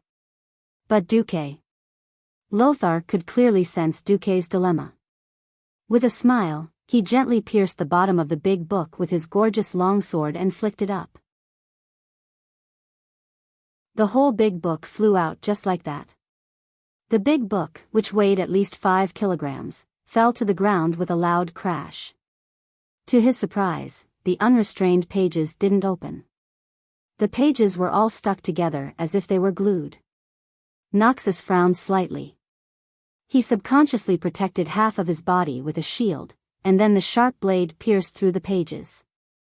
Hiss, with a sound, Duque's heart lurched. Damn it, there really is an evil presence. However, the demonic power left by the evil hooves was a big problem for Duque. It was a piece of cake for Lothar. Under the dispelling of the godly power of the sword that Duque secretly called the King's Sword, the small demonic power was instantly swept away. The book opened, revealing a hollowed-out inside. Inside was a cloth belt and a strange ornament.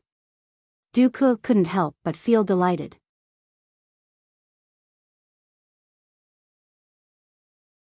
Chapter 109. The Azeroth of this moment was far from the situation of magic equipment in the future. When he had money after transmigrating, Duque had always been thinking about getting a set of magic equipment, but having money was useless.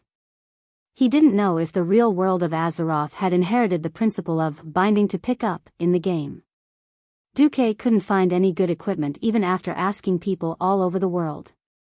As a result, Duque didn't even have a decent piece of equipment. No staff, no equipment, just a set of beginner's robes from the Wang family's mage guild. This was the real world, so there shouldn't be things like soul binding or level limits in the game. Just in case, Duque didn't dare to have too much hope and touched the two items. The system notification popped up almost at the same time. Fiend's Waste, this is a mage belt of unknown origin, surging with strange mysterious energy. Obviously, it will slightly increase the power of your arcane circuit. However, this is a piece of equipment that can only be used by high-grade sky mages, so you can probably get a 20% increase now.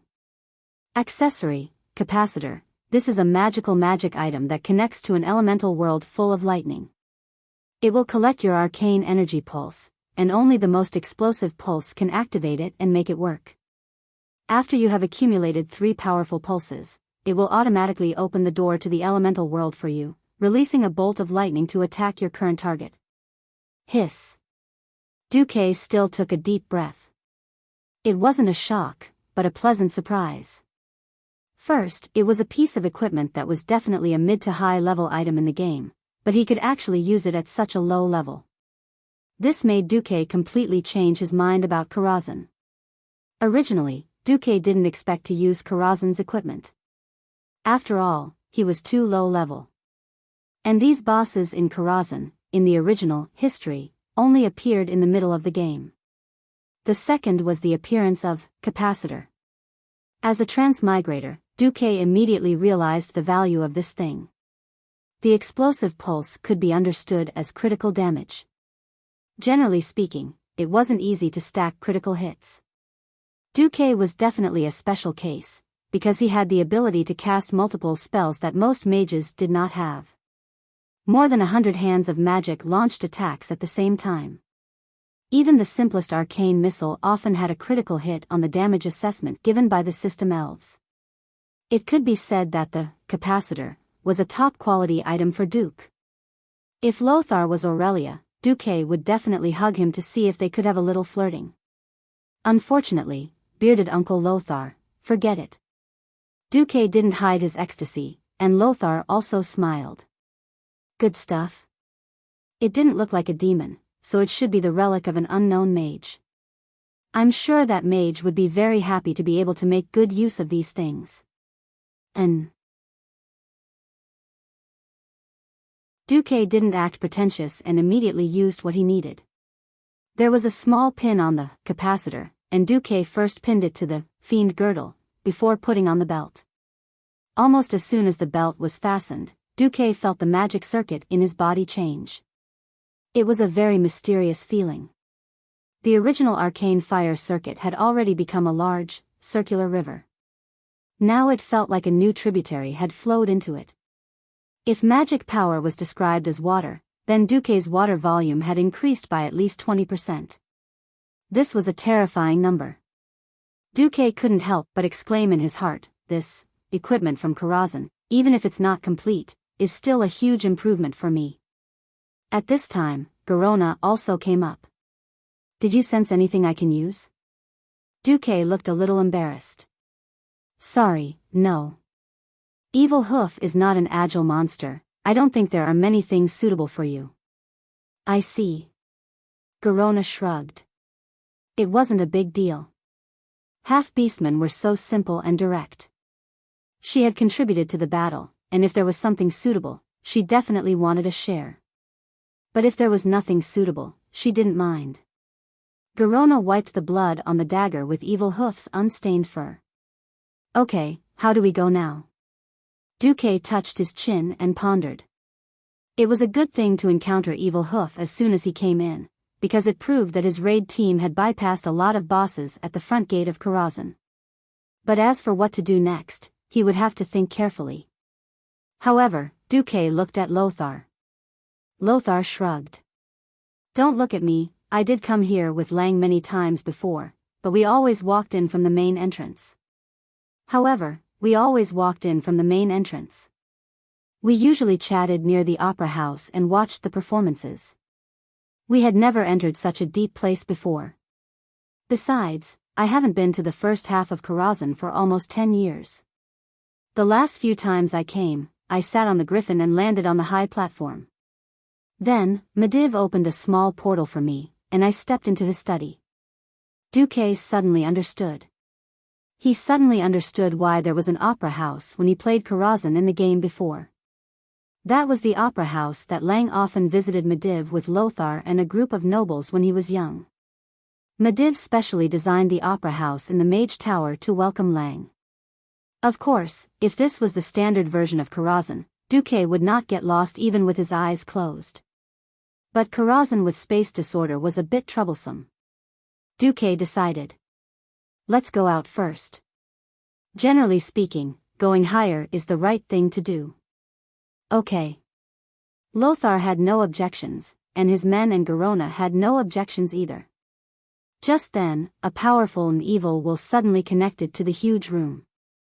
If it weren't for the huge blood-red fog that enveloped the room itself, Lothar and the others even suspected that the terrifying will would directly descend into the room. Tristan, what the hell are you doing? Why is my eyes telling me that there's a battle here?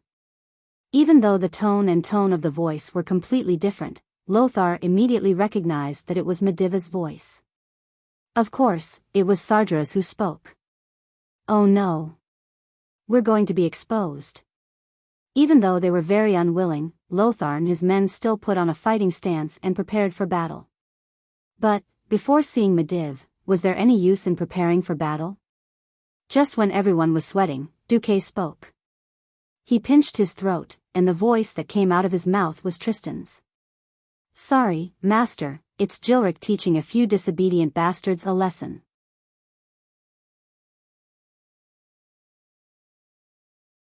Chapter 110. It was exactly the same voice, and even the aristocratic manner of speaking and accent had been imitated. Lothar and Garona, who were beside Duque, looked like they had seen a ghost. If it weren't for the fact that the sword in their hands didn't show any signs of Duque being possessed by a demon, Lothar would have slashed him. Although they couldn't see Sargeras's expression, Sargeras clearly wasn't interested in the trivial matter of a middle-ranked demon teaching a low-ranked demon a lesson. Demons themselves were also divided into different ranks. Low-ranked demons such as imps and inferior demons were even worse than cannon fodder in front of their boss, Sargeras. Humph, Sargeras, who was busy every day, snorted coldly, and then his will retreated. Lothar, Garona, and Duque looked at each other. Duque suddenly sighed to Lothar. Fortunately, you weren't impulsive. Lothar curled his lips. I should be the one saying that to you. I've lived for more than 40 years, and I'm long past the age of impulsiveness. If impulsiveness and sacrifice can solve the problem, of course I don't mind. But I'm not only the kingdom's military commander, but I also shoulder the hopes of Lang and the entire kingdom's people. Before I see Mediv, I won't expose myself. Garona was curious about Duque's voice change. How did you change your voice? Duque rolled his eyes and argued. If you know, then you're a mage. What should he say? That the system elf helped him complete the temporary voice change? That was nonsense. Since there was no way to explain it, he might as well push it to the realm of mystery. The assault team returned to their marching formation. Garona explored the way in front, while Lothar protected Duque as he moved forward. After entering the back door of Karazhan, the space was chaotic. Many times, there was no path at all, only a teleportation portal that emitted an illusory light. One could only judge whether to go in or not by the faint aura coming from the other side of the portal. Moreover, most portals were one way. However, Duque relied on the system elf and didn't go the wrong way. Even Lothar was surprised. Because he also found that his team should be moving higher and higher in Karazhan. Duque, how did you do it? You discovered the pattern of the portal? No, I judged it based on the humidity of the air, the dust, and the density of magic power. The density of the magic power. Noxus pondered. In fact, Duque was also talking nonsense. Being rich in mana was the most unreliable factor in Karazhan. Because this place was connected to the astral world, there were all kinds of astral world creatures. This kind of spatial rift that crossed worlds was completely unpredictable. He still relied on the Karazhan in his memory, and then let the system elf simulate and compare the nearby environment. Although there were still times when he was wrong, most of the time his choice was correct. However, Duque's appearance had turned many terrifying risks into controllable ones. Astral flare, a high-energy spherical object that shines with light. If it weren't for Duque, the team would have suffered a shocking number of casualties.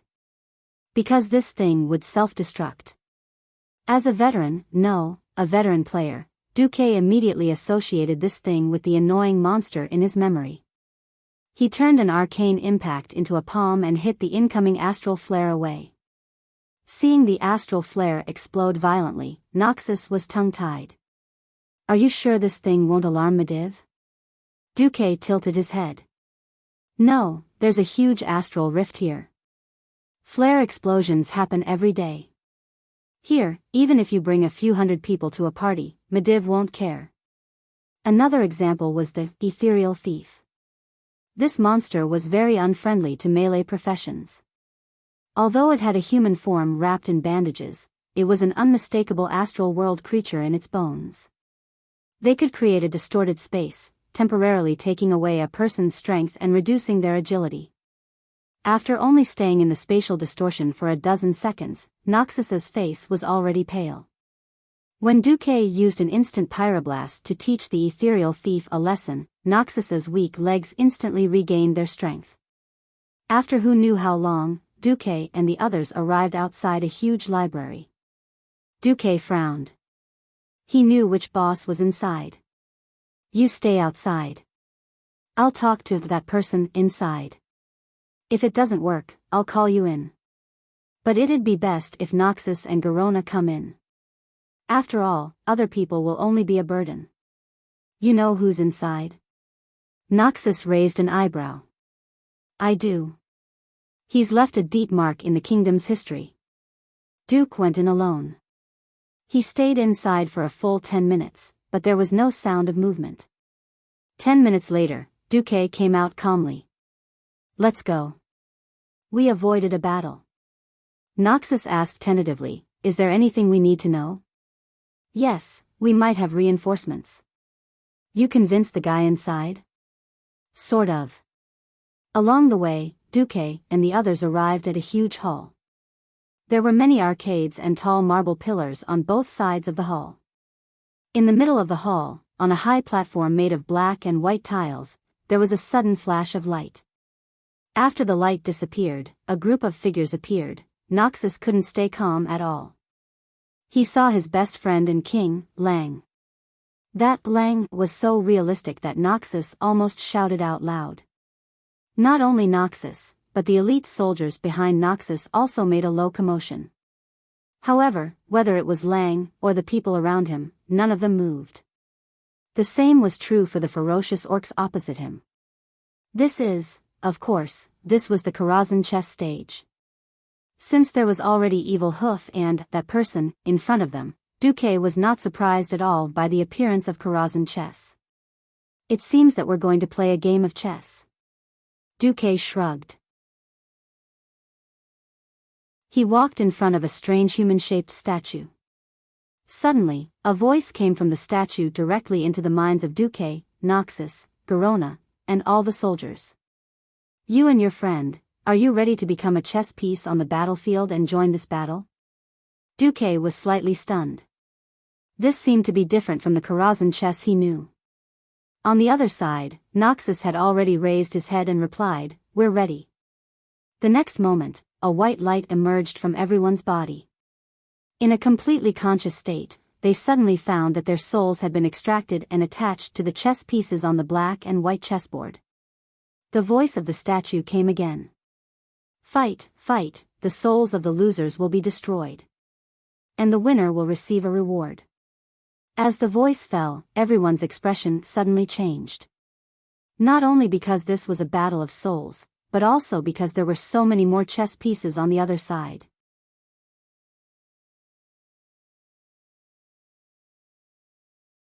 Chapter 111. When he arrived at this huge hall, Lothar already had some memories. The floor tiles and wall decorations here were very similar to Medivh's study and bedroom. Based on an intuition, he knew that Medivh wasn't far from him. As an old friend of Medivh for decades, he knew very well that there were many levels in Medivh's mage tower that could not be passed to the next level. For the kingdom, for Lang, for the people, Lothar did not hesitate at all. The current situation still made Lothar frown. The difference in military strength was too great. At some point, the chessboard had become a vast plain. Apart from the flat ground that was still filled with white and black squares, the place had expanded countless times. It felt as if he had been pulled into another world. There were at least 300 orcs in front of him. They were more burly than the orcs he had seen with his own eyes, and the surface area of their bodies was also more covered. They waved their weapons, and their mouths were full of fangs as they panted heavily, emitting a terrifying aura. Lothar's subordinates were already tough enough. On average, they were 1.9 meters tall, which would be huge men in the Seven Kingdoms. But the opposite side was even more terrifying. On average, they were 2.5 meters tall. In front of these guys, Lothar's elite soldiers could only reach their chests. Their body proportions were like that of an adult and a child. Looking at the heavy weapons that easily weighed more than 50 kilograms, Lothar's elite soldiers couldn't help but swallow their saliva.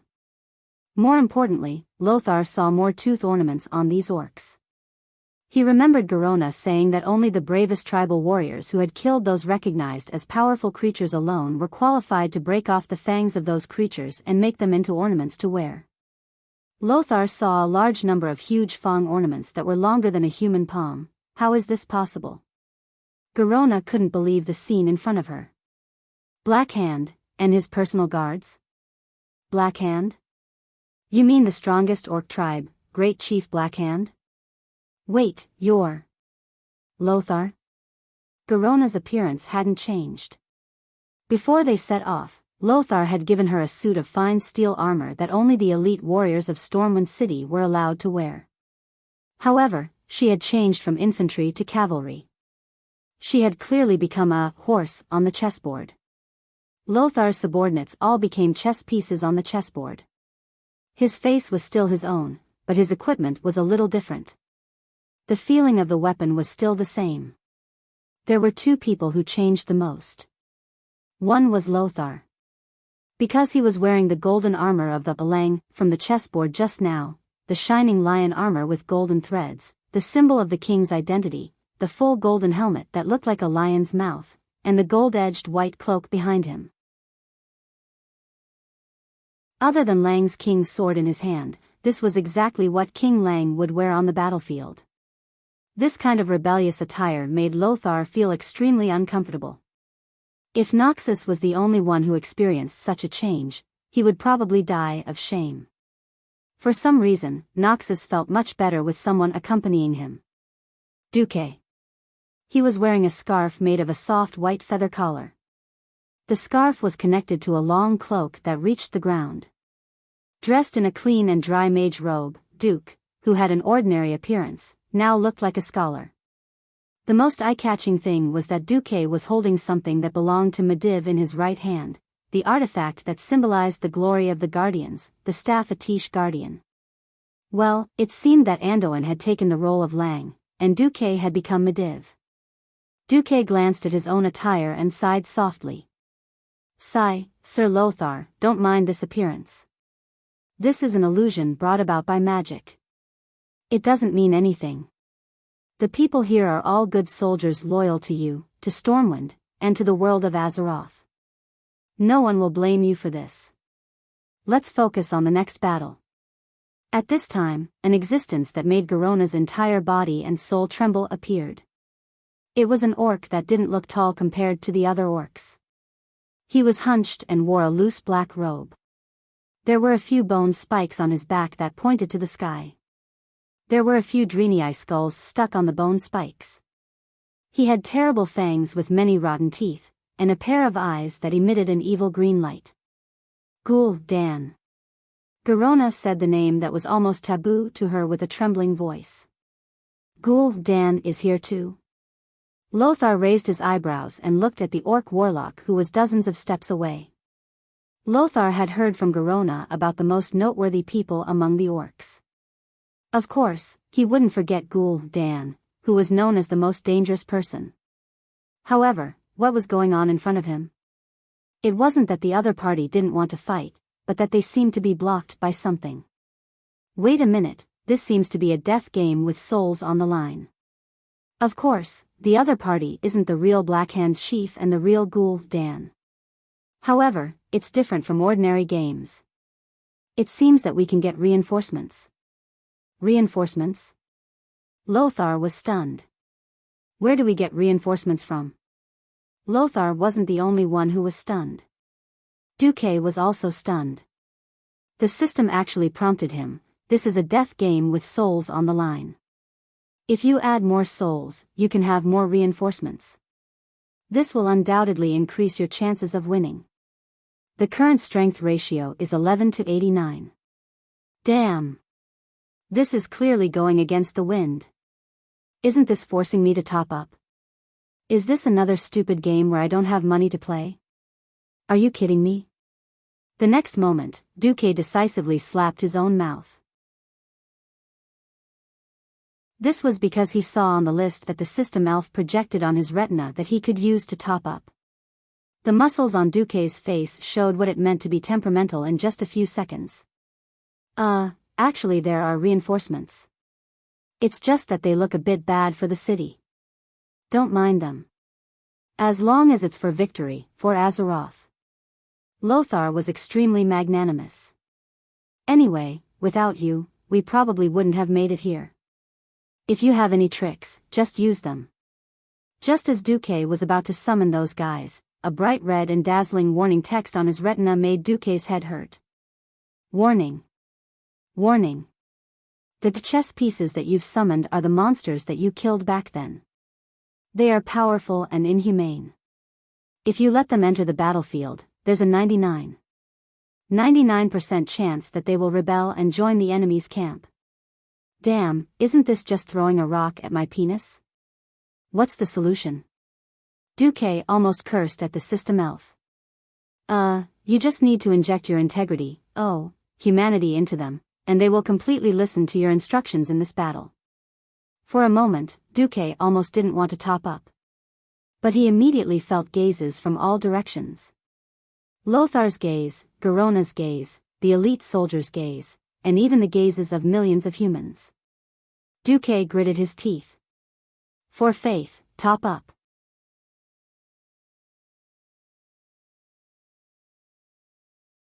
Chapter 112. If it was before, Duque would have thought that he was crazy. Now, he felt a bit like a gambler. He could have pulled out early, but he hoped to win everything back through a big comeback. He had put on even more moral integrity in order to win and gain more recognition after defeating Medivh. At the same time, he had also taken back his own moral integrity. Thinking deeper, it was not the case at all. The seemingly crazy move actually stemmed from a heavier sense of responsibility. Khadgar hung up. The heavy burden of fate that originally belonged to Khadgar fell on Duque's shoulders. The fate of the kingdom, the fate of mankind, and even the fate of the entire planet Azeroth were controlled by Duque's choice. Of course, Duque could not put on his integrity and let Lothar's elite soldiers fight to the death in their current state. Although they had long disregarded life and death, who could guarantee that they would be able to win by sacrificing them? Who could guarantee that there would be no sacrifice in the next round of chess? Could Duque live up to their burning and trusting eyes? Duque did not know that he was standing at a crossroads with countless crossroads. Countless people stopped at this crossroads that required great courage. Because of human instinct, people often chose to protect themselves. Perhaps they chose to escape because of cowardice, perhaps they chose to sacrifice others because of indifference, or perhaps they were arrogant and supercilious. But unknowingly, Duque chose to follow his heart. He wanted to change this history and change the direction of the river of fate. So, he took a step that even he did not dare to imagine before. Lothar had always had amazing intuition. As a half-orc, Garona's senses were also quite sharp. Both of them almost immediately noticed the change in Duque.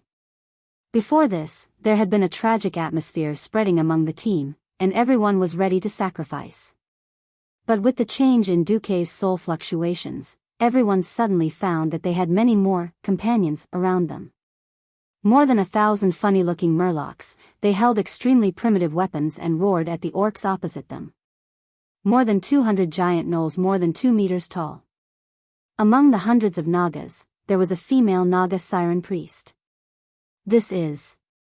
Lothar's elite soldiers were dumbfounded when they were suddenly surrounded by such a large group of monsters. Our reinforcements. Duque laughed heartily. Oh, ha ha ha. Long live Sir Marcus. Victory. Victory, morale soared. Noxus, on the other hand, was surprised. Then, he looked a little sad. He approached Duque and asked in a low voice, "Did you pay with your soul? What integrity? Just pick it back up after you lose it." That was what Duque wanted to say at first, but the words changed when they reached the tip of his tongue. Everyone is prepared to sacrifice themselves for humanity, and I'm the only one hiding in the safety circle. Is that appropriate? You, staring at the orcs opposite him, Duque's vision seemed to go beyond this strange chess space, beyond Karazhan, and beyond the whole world. If there comes a day when I fall into madness because of the loss of my soul, please destroy me with your own hands. For some reason, Duke's smile seemed so light, yet it was as heavy as a mountain. Lothar suddenly found himself choking.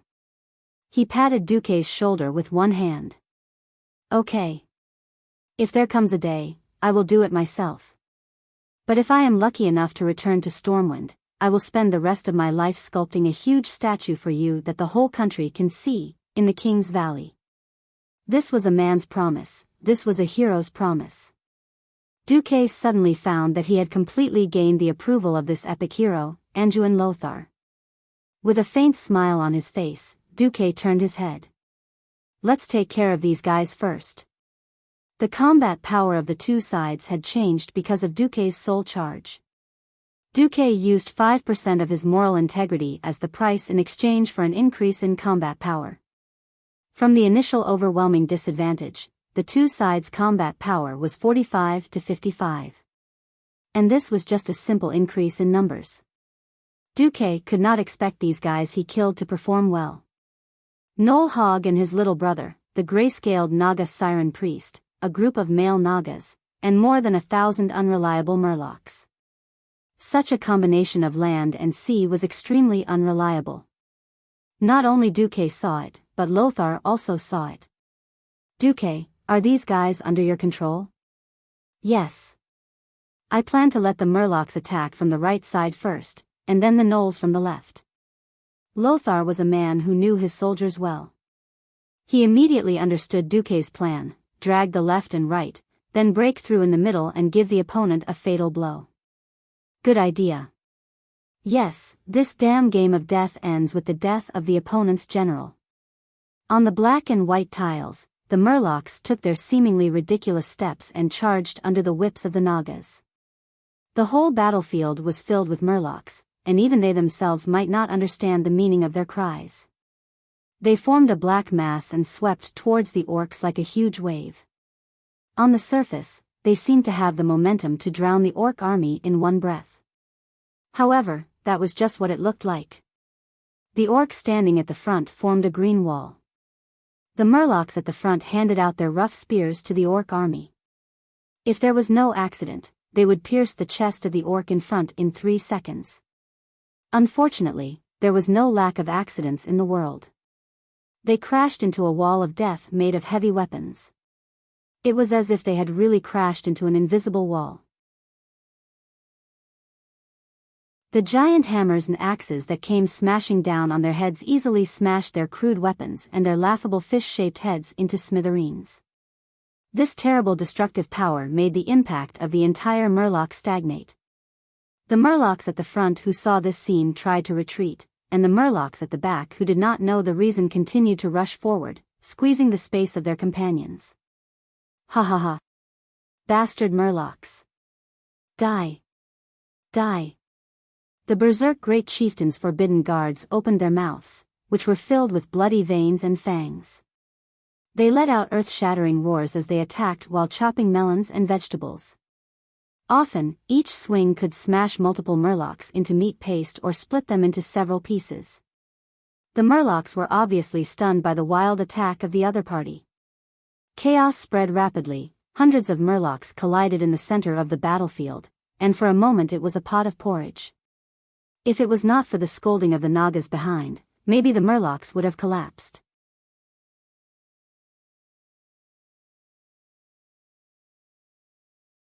Chapter 113. Lothar and his soldiers frowned at this pig-like teammate. It was worse than a farmer with a pitchfork who had no combat experience at all. If they didn't know that this was Duque's cannon fodder, they would probably be cursing. 2 minutes later, the situation changed again. The orcs' formation was in chaos. After the orcs drank the demon's blood, every green-skinned orc had extremely wild genes in their bodies. Even though this was a simulation brought by the chess checkpoint, it reflected this fact. After a short confrontation, the guards of the great chief brandished their heavy weapons and charged into the murlocs. However, when they were ready to kill, they encountered the gray-scaled Nagas. The male gray-scaled Nagas were not high-level soldiers, but they relied on their strong muscles and better weapons that were not inferior to the orcs. Although they were still at a disadvantage, they succeeded in attracting the attention of the orcs.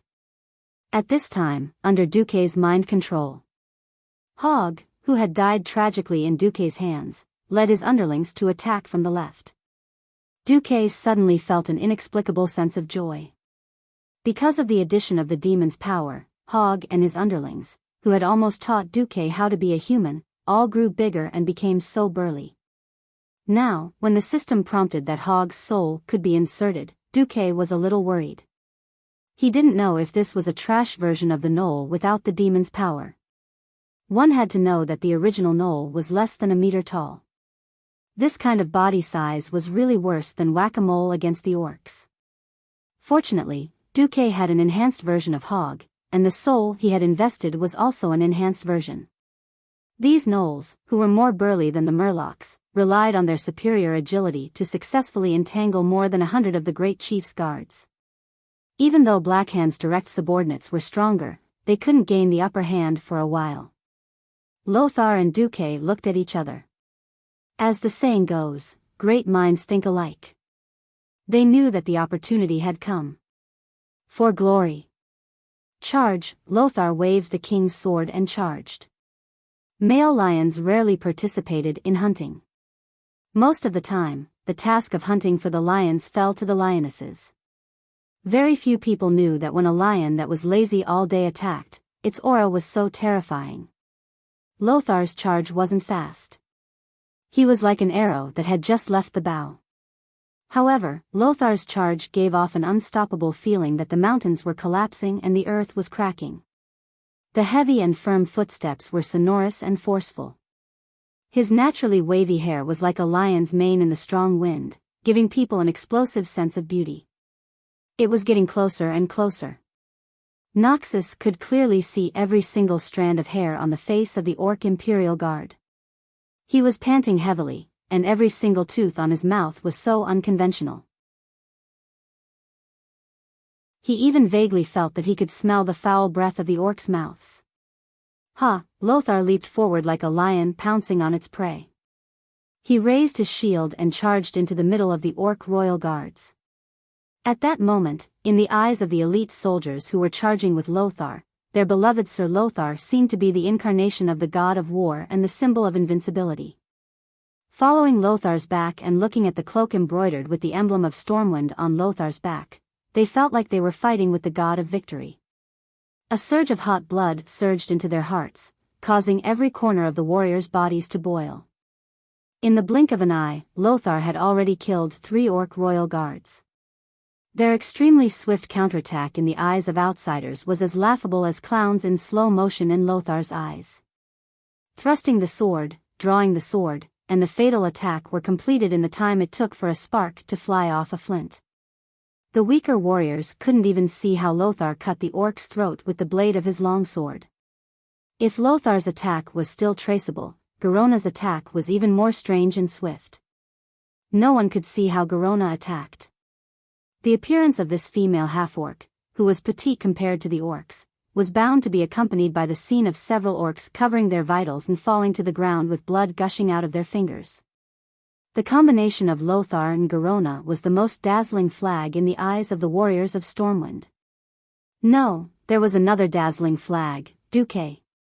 36 hands of magic appeared out of thin air, and shining arcane missiles tore through the void and poured down like a storm on the orc royal guards who were trying to surround and annihilate Lothar. Not only the missiles, but there was also an endless stream of lightning.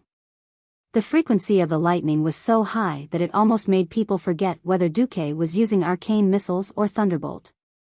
Duque's magic skills were so superb that he even used dazzling spells to shoot down Dan's rain of fire that was trying to hit Lothar. The collision of arcane spells, lightning, and flames formed a magnificent scene in the sky above the battlefield. Duque's extremely accurate cover made Lothar remember that there was only one chance. Once they were surrounded, the humans at a disadvantage would only be drowned in the raging sea of orcs and face destruction in despair. The performance of the three made the elites of Stormwind almost forget time and space, and subconsciously locked their eyes on the three of them. They only came back to their senses when the first orc warrior who was struck let out a pained wail. They focused all their attention on this battle where their lives and souls were on the line. For some reason, there was a burning passion in the chests of the warriors. They couldn't wait to end this battle with victory, and then tell the heroic deeds of these three legends to their comrades, relatives, and everyone who paid attention to the world of Azeroth.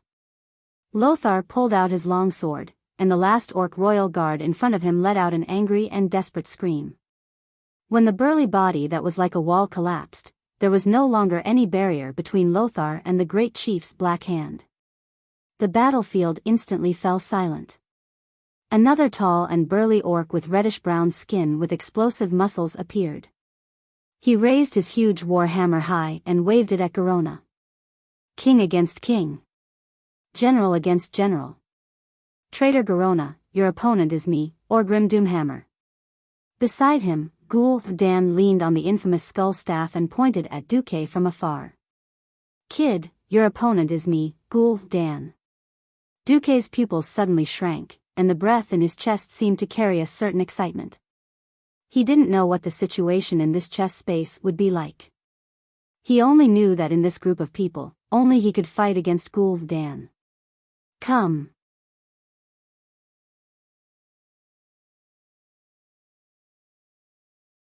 Chapter 114. Stormwind City's night sky was as calm as ever. The darkness of the night came as usual, just like how people always believed that the light of dawn would always come every day. In the dark night, crimson flames constantly shone through the fog in the distance, declaring destruction and terror to Stormwind City, an enclave that hung alone outside of the human political center of the entire continent. To the west of Stormwind City, the sea that had not changed since the last descendants of Thoradin the Great arrived 1,000 years ago shone with starlight. With the clear moonlight hanging over the sea, one could vaguely see that Stormwind Port, which had been dark once night fell a year ago, was now brightly lit and filled with sails and masts. Other than the sound of the rolling waves, there were also the voices of people coming from afar. Looking at Stormwind Port, King Lang suddenly sighed to the Queen. My dear, I've been thinking about a question. Is Duke Marcus our kingdom's destined guardian? If you look at the current situation, it's obvious that he is. That's right. The Queen gently tightened her grip on Lang's arm. Without his Stormwind Port, Stormwind City might have already started to collapse.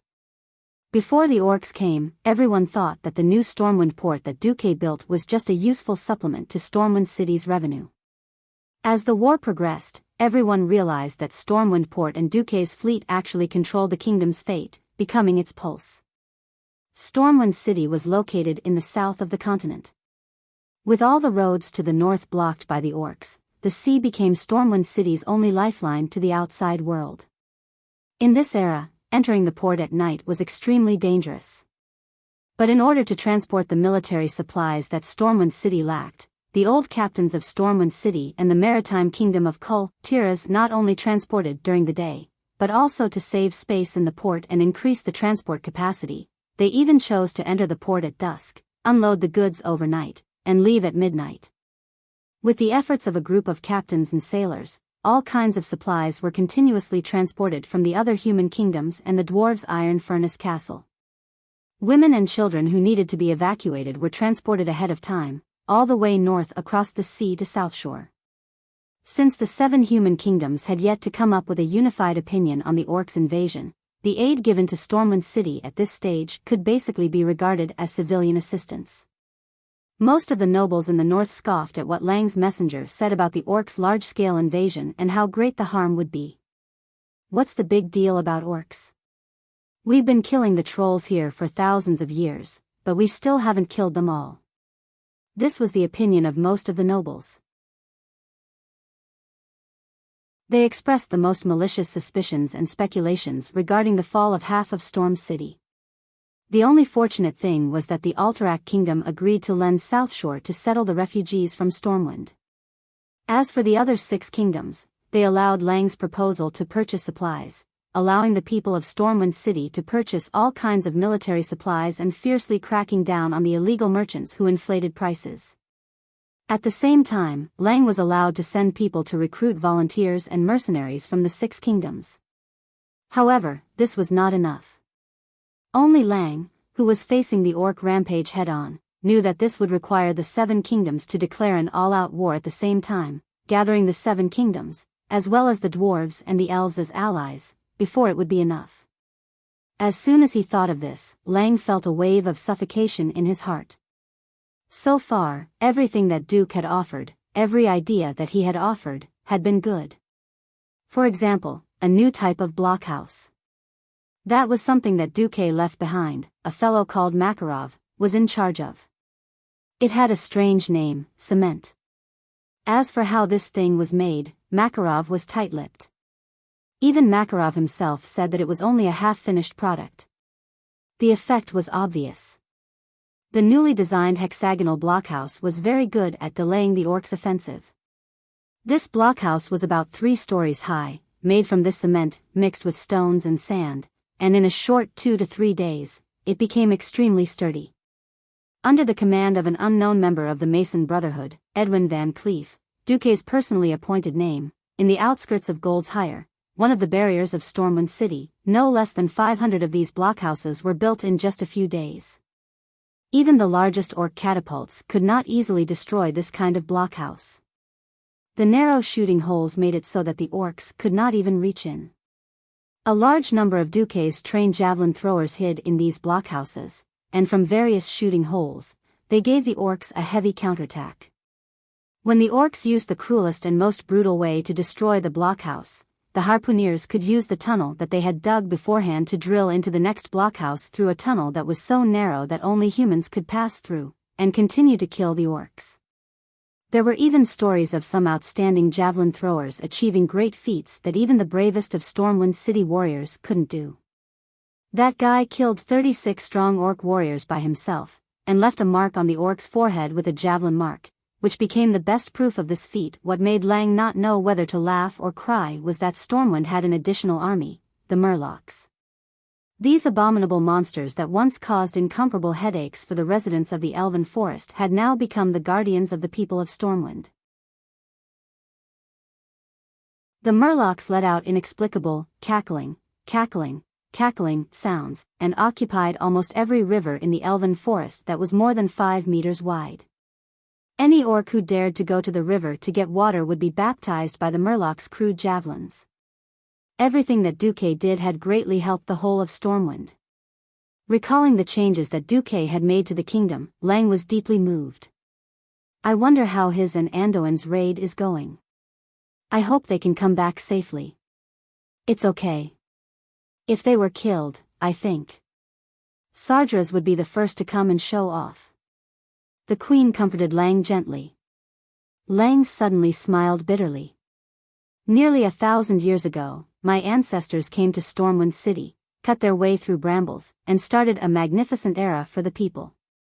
No matter what, I don't want Stormwind City to be destroyed in my hands. You won't. Instead of thinking about this, why don't you think about how you will reward them for their achievements if they return in triumph? How about erecting a statue for them in the King's Valley? Good idea. At this moment, Duque, whom Lang and the entire upper echelons of Stormwind had placed high hopes on. He was facing the most dangerous battle since his transmigration. Because his opponent was Ghoul Dan, even if this was just a fictional Ghoul Dan created by some unknown magical principle. In this strange chess space, Ghoul Dan was still incomparably powerful. Breathing in the slightly cold air, Duque felt the smell of blood and dry heat in his nose. He couldn't suppress the excitement in his heart, telling himself that he was writing a legend that belonged only to him at this moment.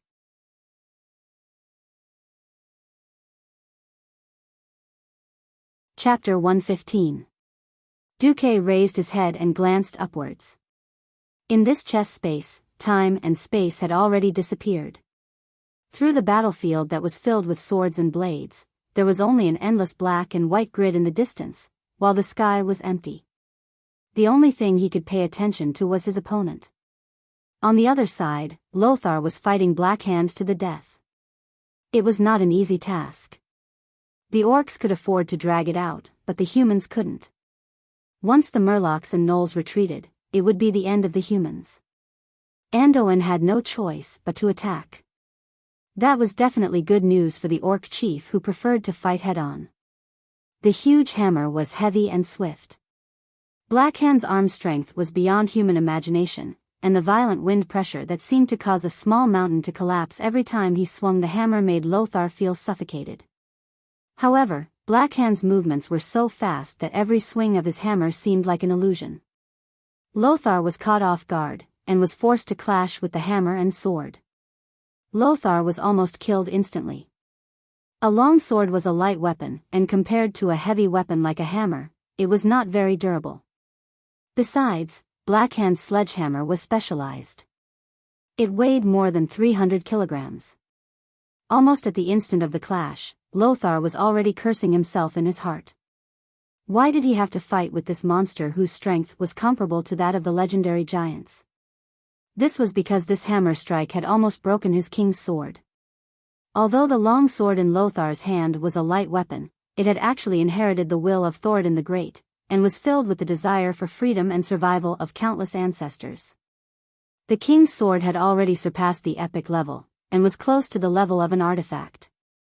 Although the blade of the sword was thin and slender compared to Blackhand's hammer, it was something that would break easily. In terms of hardness and tenacity. Well, Lothar still remembered how he used to poke holes in the marble with the king's sword when he was young. However, when such a semi-divine sword clashed with Blackhand's hammer, it still produced a muffled groan that went straight to Lothar's soul. Even if it wasn't to the extent of the groan, it still made Lothar give up on the idea of a quick victory. Lothar glanced at Garona from the corner of his eyes. The ferocious female orc was currently beating up Blackhand's aide-de-camp, Orgrim. It seemed that Garona had the upper hand. Garona's figure flickered as she used the cold gleam of her dagger to slash at the spots where Orgrim's flesh had been exposed. If Orgrim was a human, even if his vitals weren't severely injured, he would still die from excessive blood loss. It was a pity that the vitality of the orcs could not be measured by human standards. Besides, it was obvious that he was not a real living orc. Orgrim's ferocity did not diminish at all. Rather, Lothar was more concerned about Garona. Thieves had a natural disadvantage against warriors. The offensive seemed fierce, but if the warrior's counterattack succeeded, the thief would be defeated. Warriors were thick-skinned and had countless opportunities to make mistakes. Thieves, on the other hand, could lose their lives if they made a single mistake. Of course, Lothar was most worried about Duque. Duque gave Lothar a strange feeling. His aura was that of an earth rank, but his attacks felt like that of a sky wizard. Alright, let's say that Duque was the same as his master, hiding his strength. However, Ghoul Dan gave Lothar the feeling that Ghoul Dan's strength was comparable to Mediva's. Even if the strength of Ghoul Dan's image was greatly reduced, Duque would have to face an opponent that was at least at the Morning Star rank. How long could Duque last? Lothar could not help but feel anxious. Duque was indeed in huge trouble. Ghoul Dan's strength was ridiculously high. The system genie was already sending out all sorts of warnings on Duque's vision. Duque could not help but curse the system genie. "I'm courting death by challenging Ghoul Dan's image. Stop giving me more warnings." Only then did the system genie calm down. Low-level magic was destined to be unable to shake a higher-level mysterious force. From the very beginning, Duque had known. If not for the capacitor that he had just used, Duque would not have been able to compete with Ghoul Dan's image no matter what. That kind of crushing mana could cancel out any offensive or defensive spell cast by Duke without a trace. With the capacitor, everything was different. No matter how the chess level in Karazhan had changed. In essence, the chess level was still one of the bosses in Karazhan.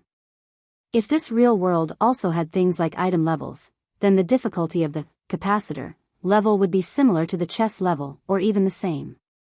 This was a bug that could be exploited by Duque, allowing him to hurt Ghoul Dan in the chess space with such low strength.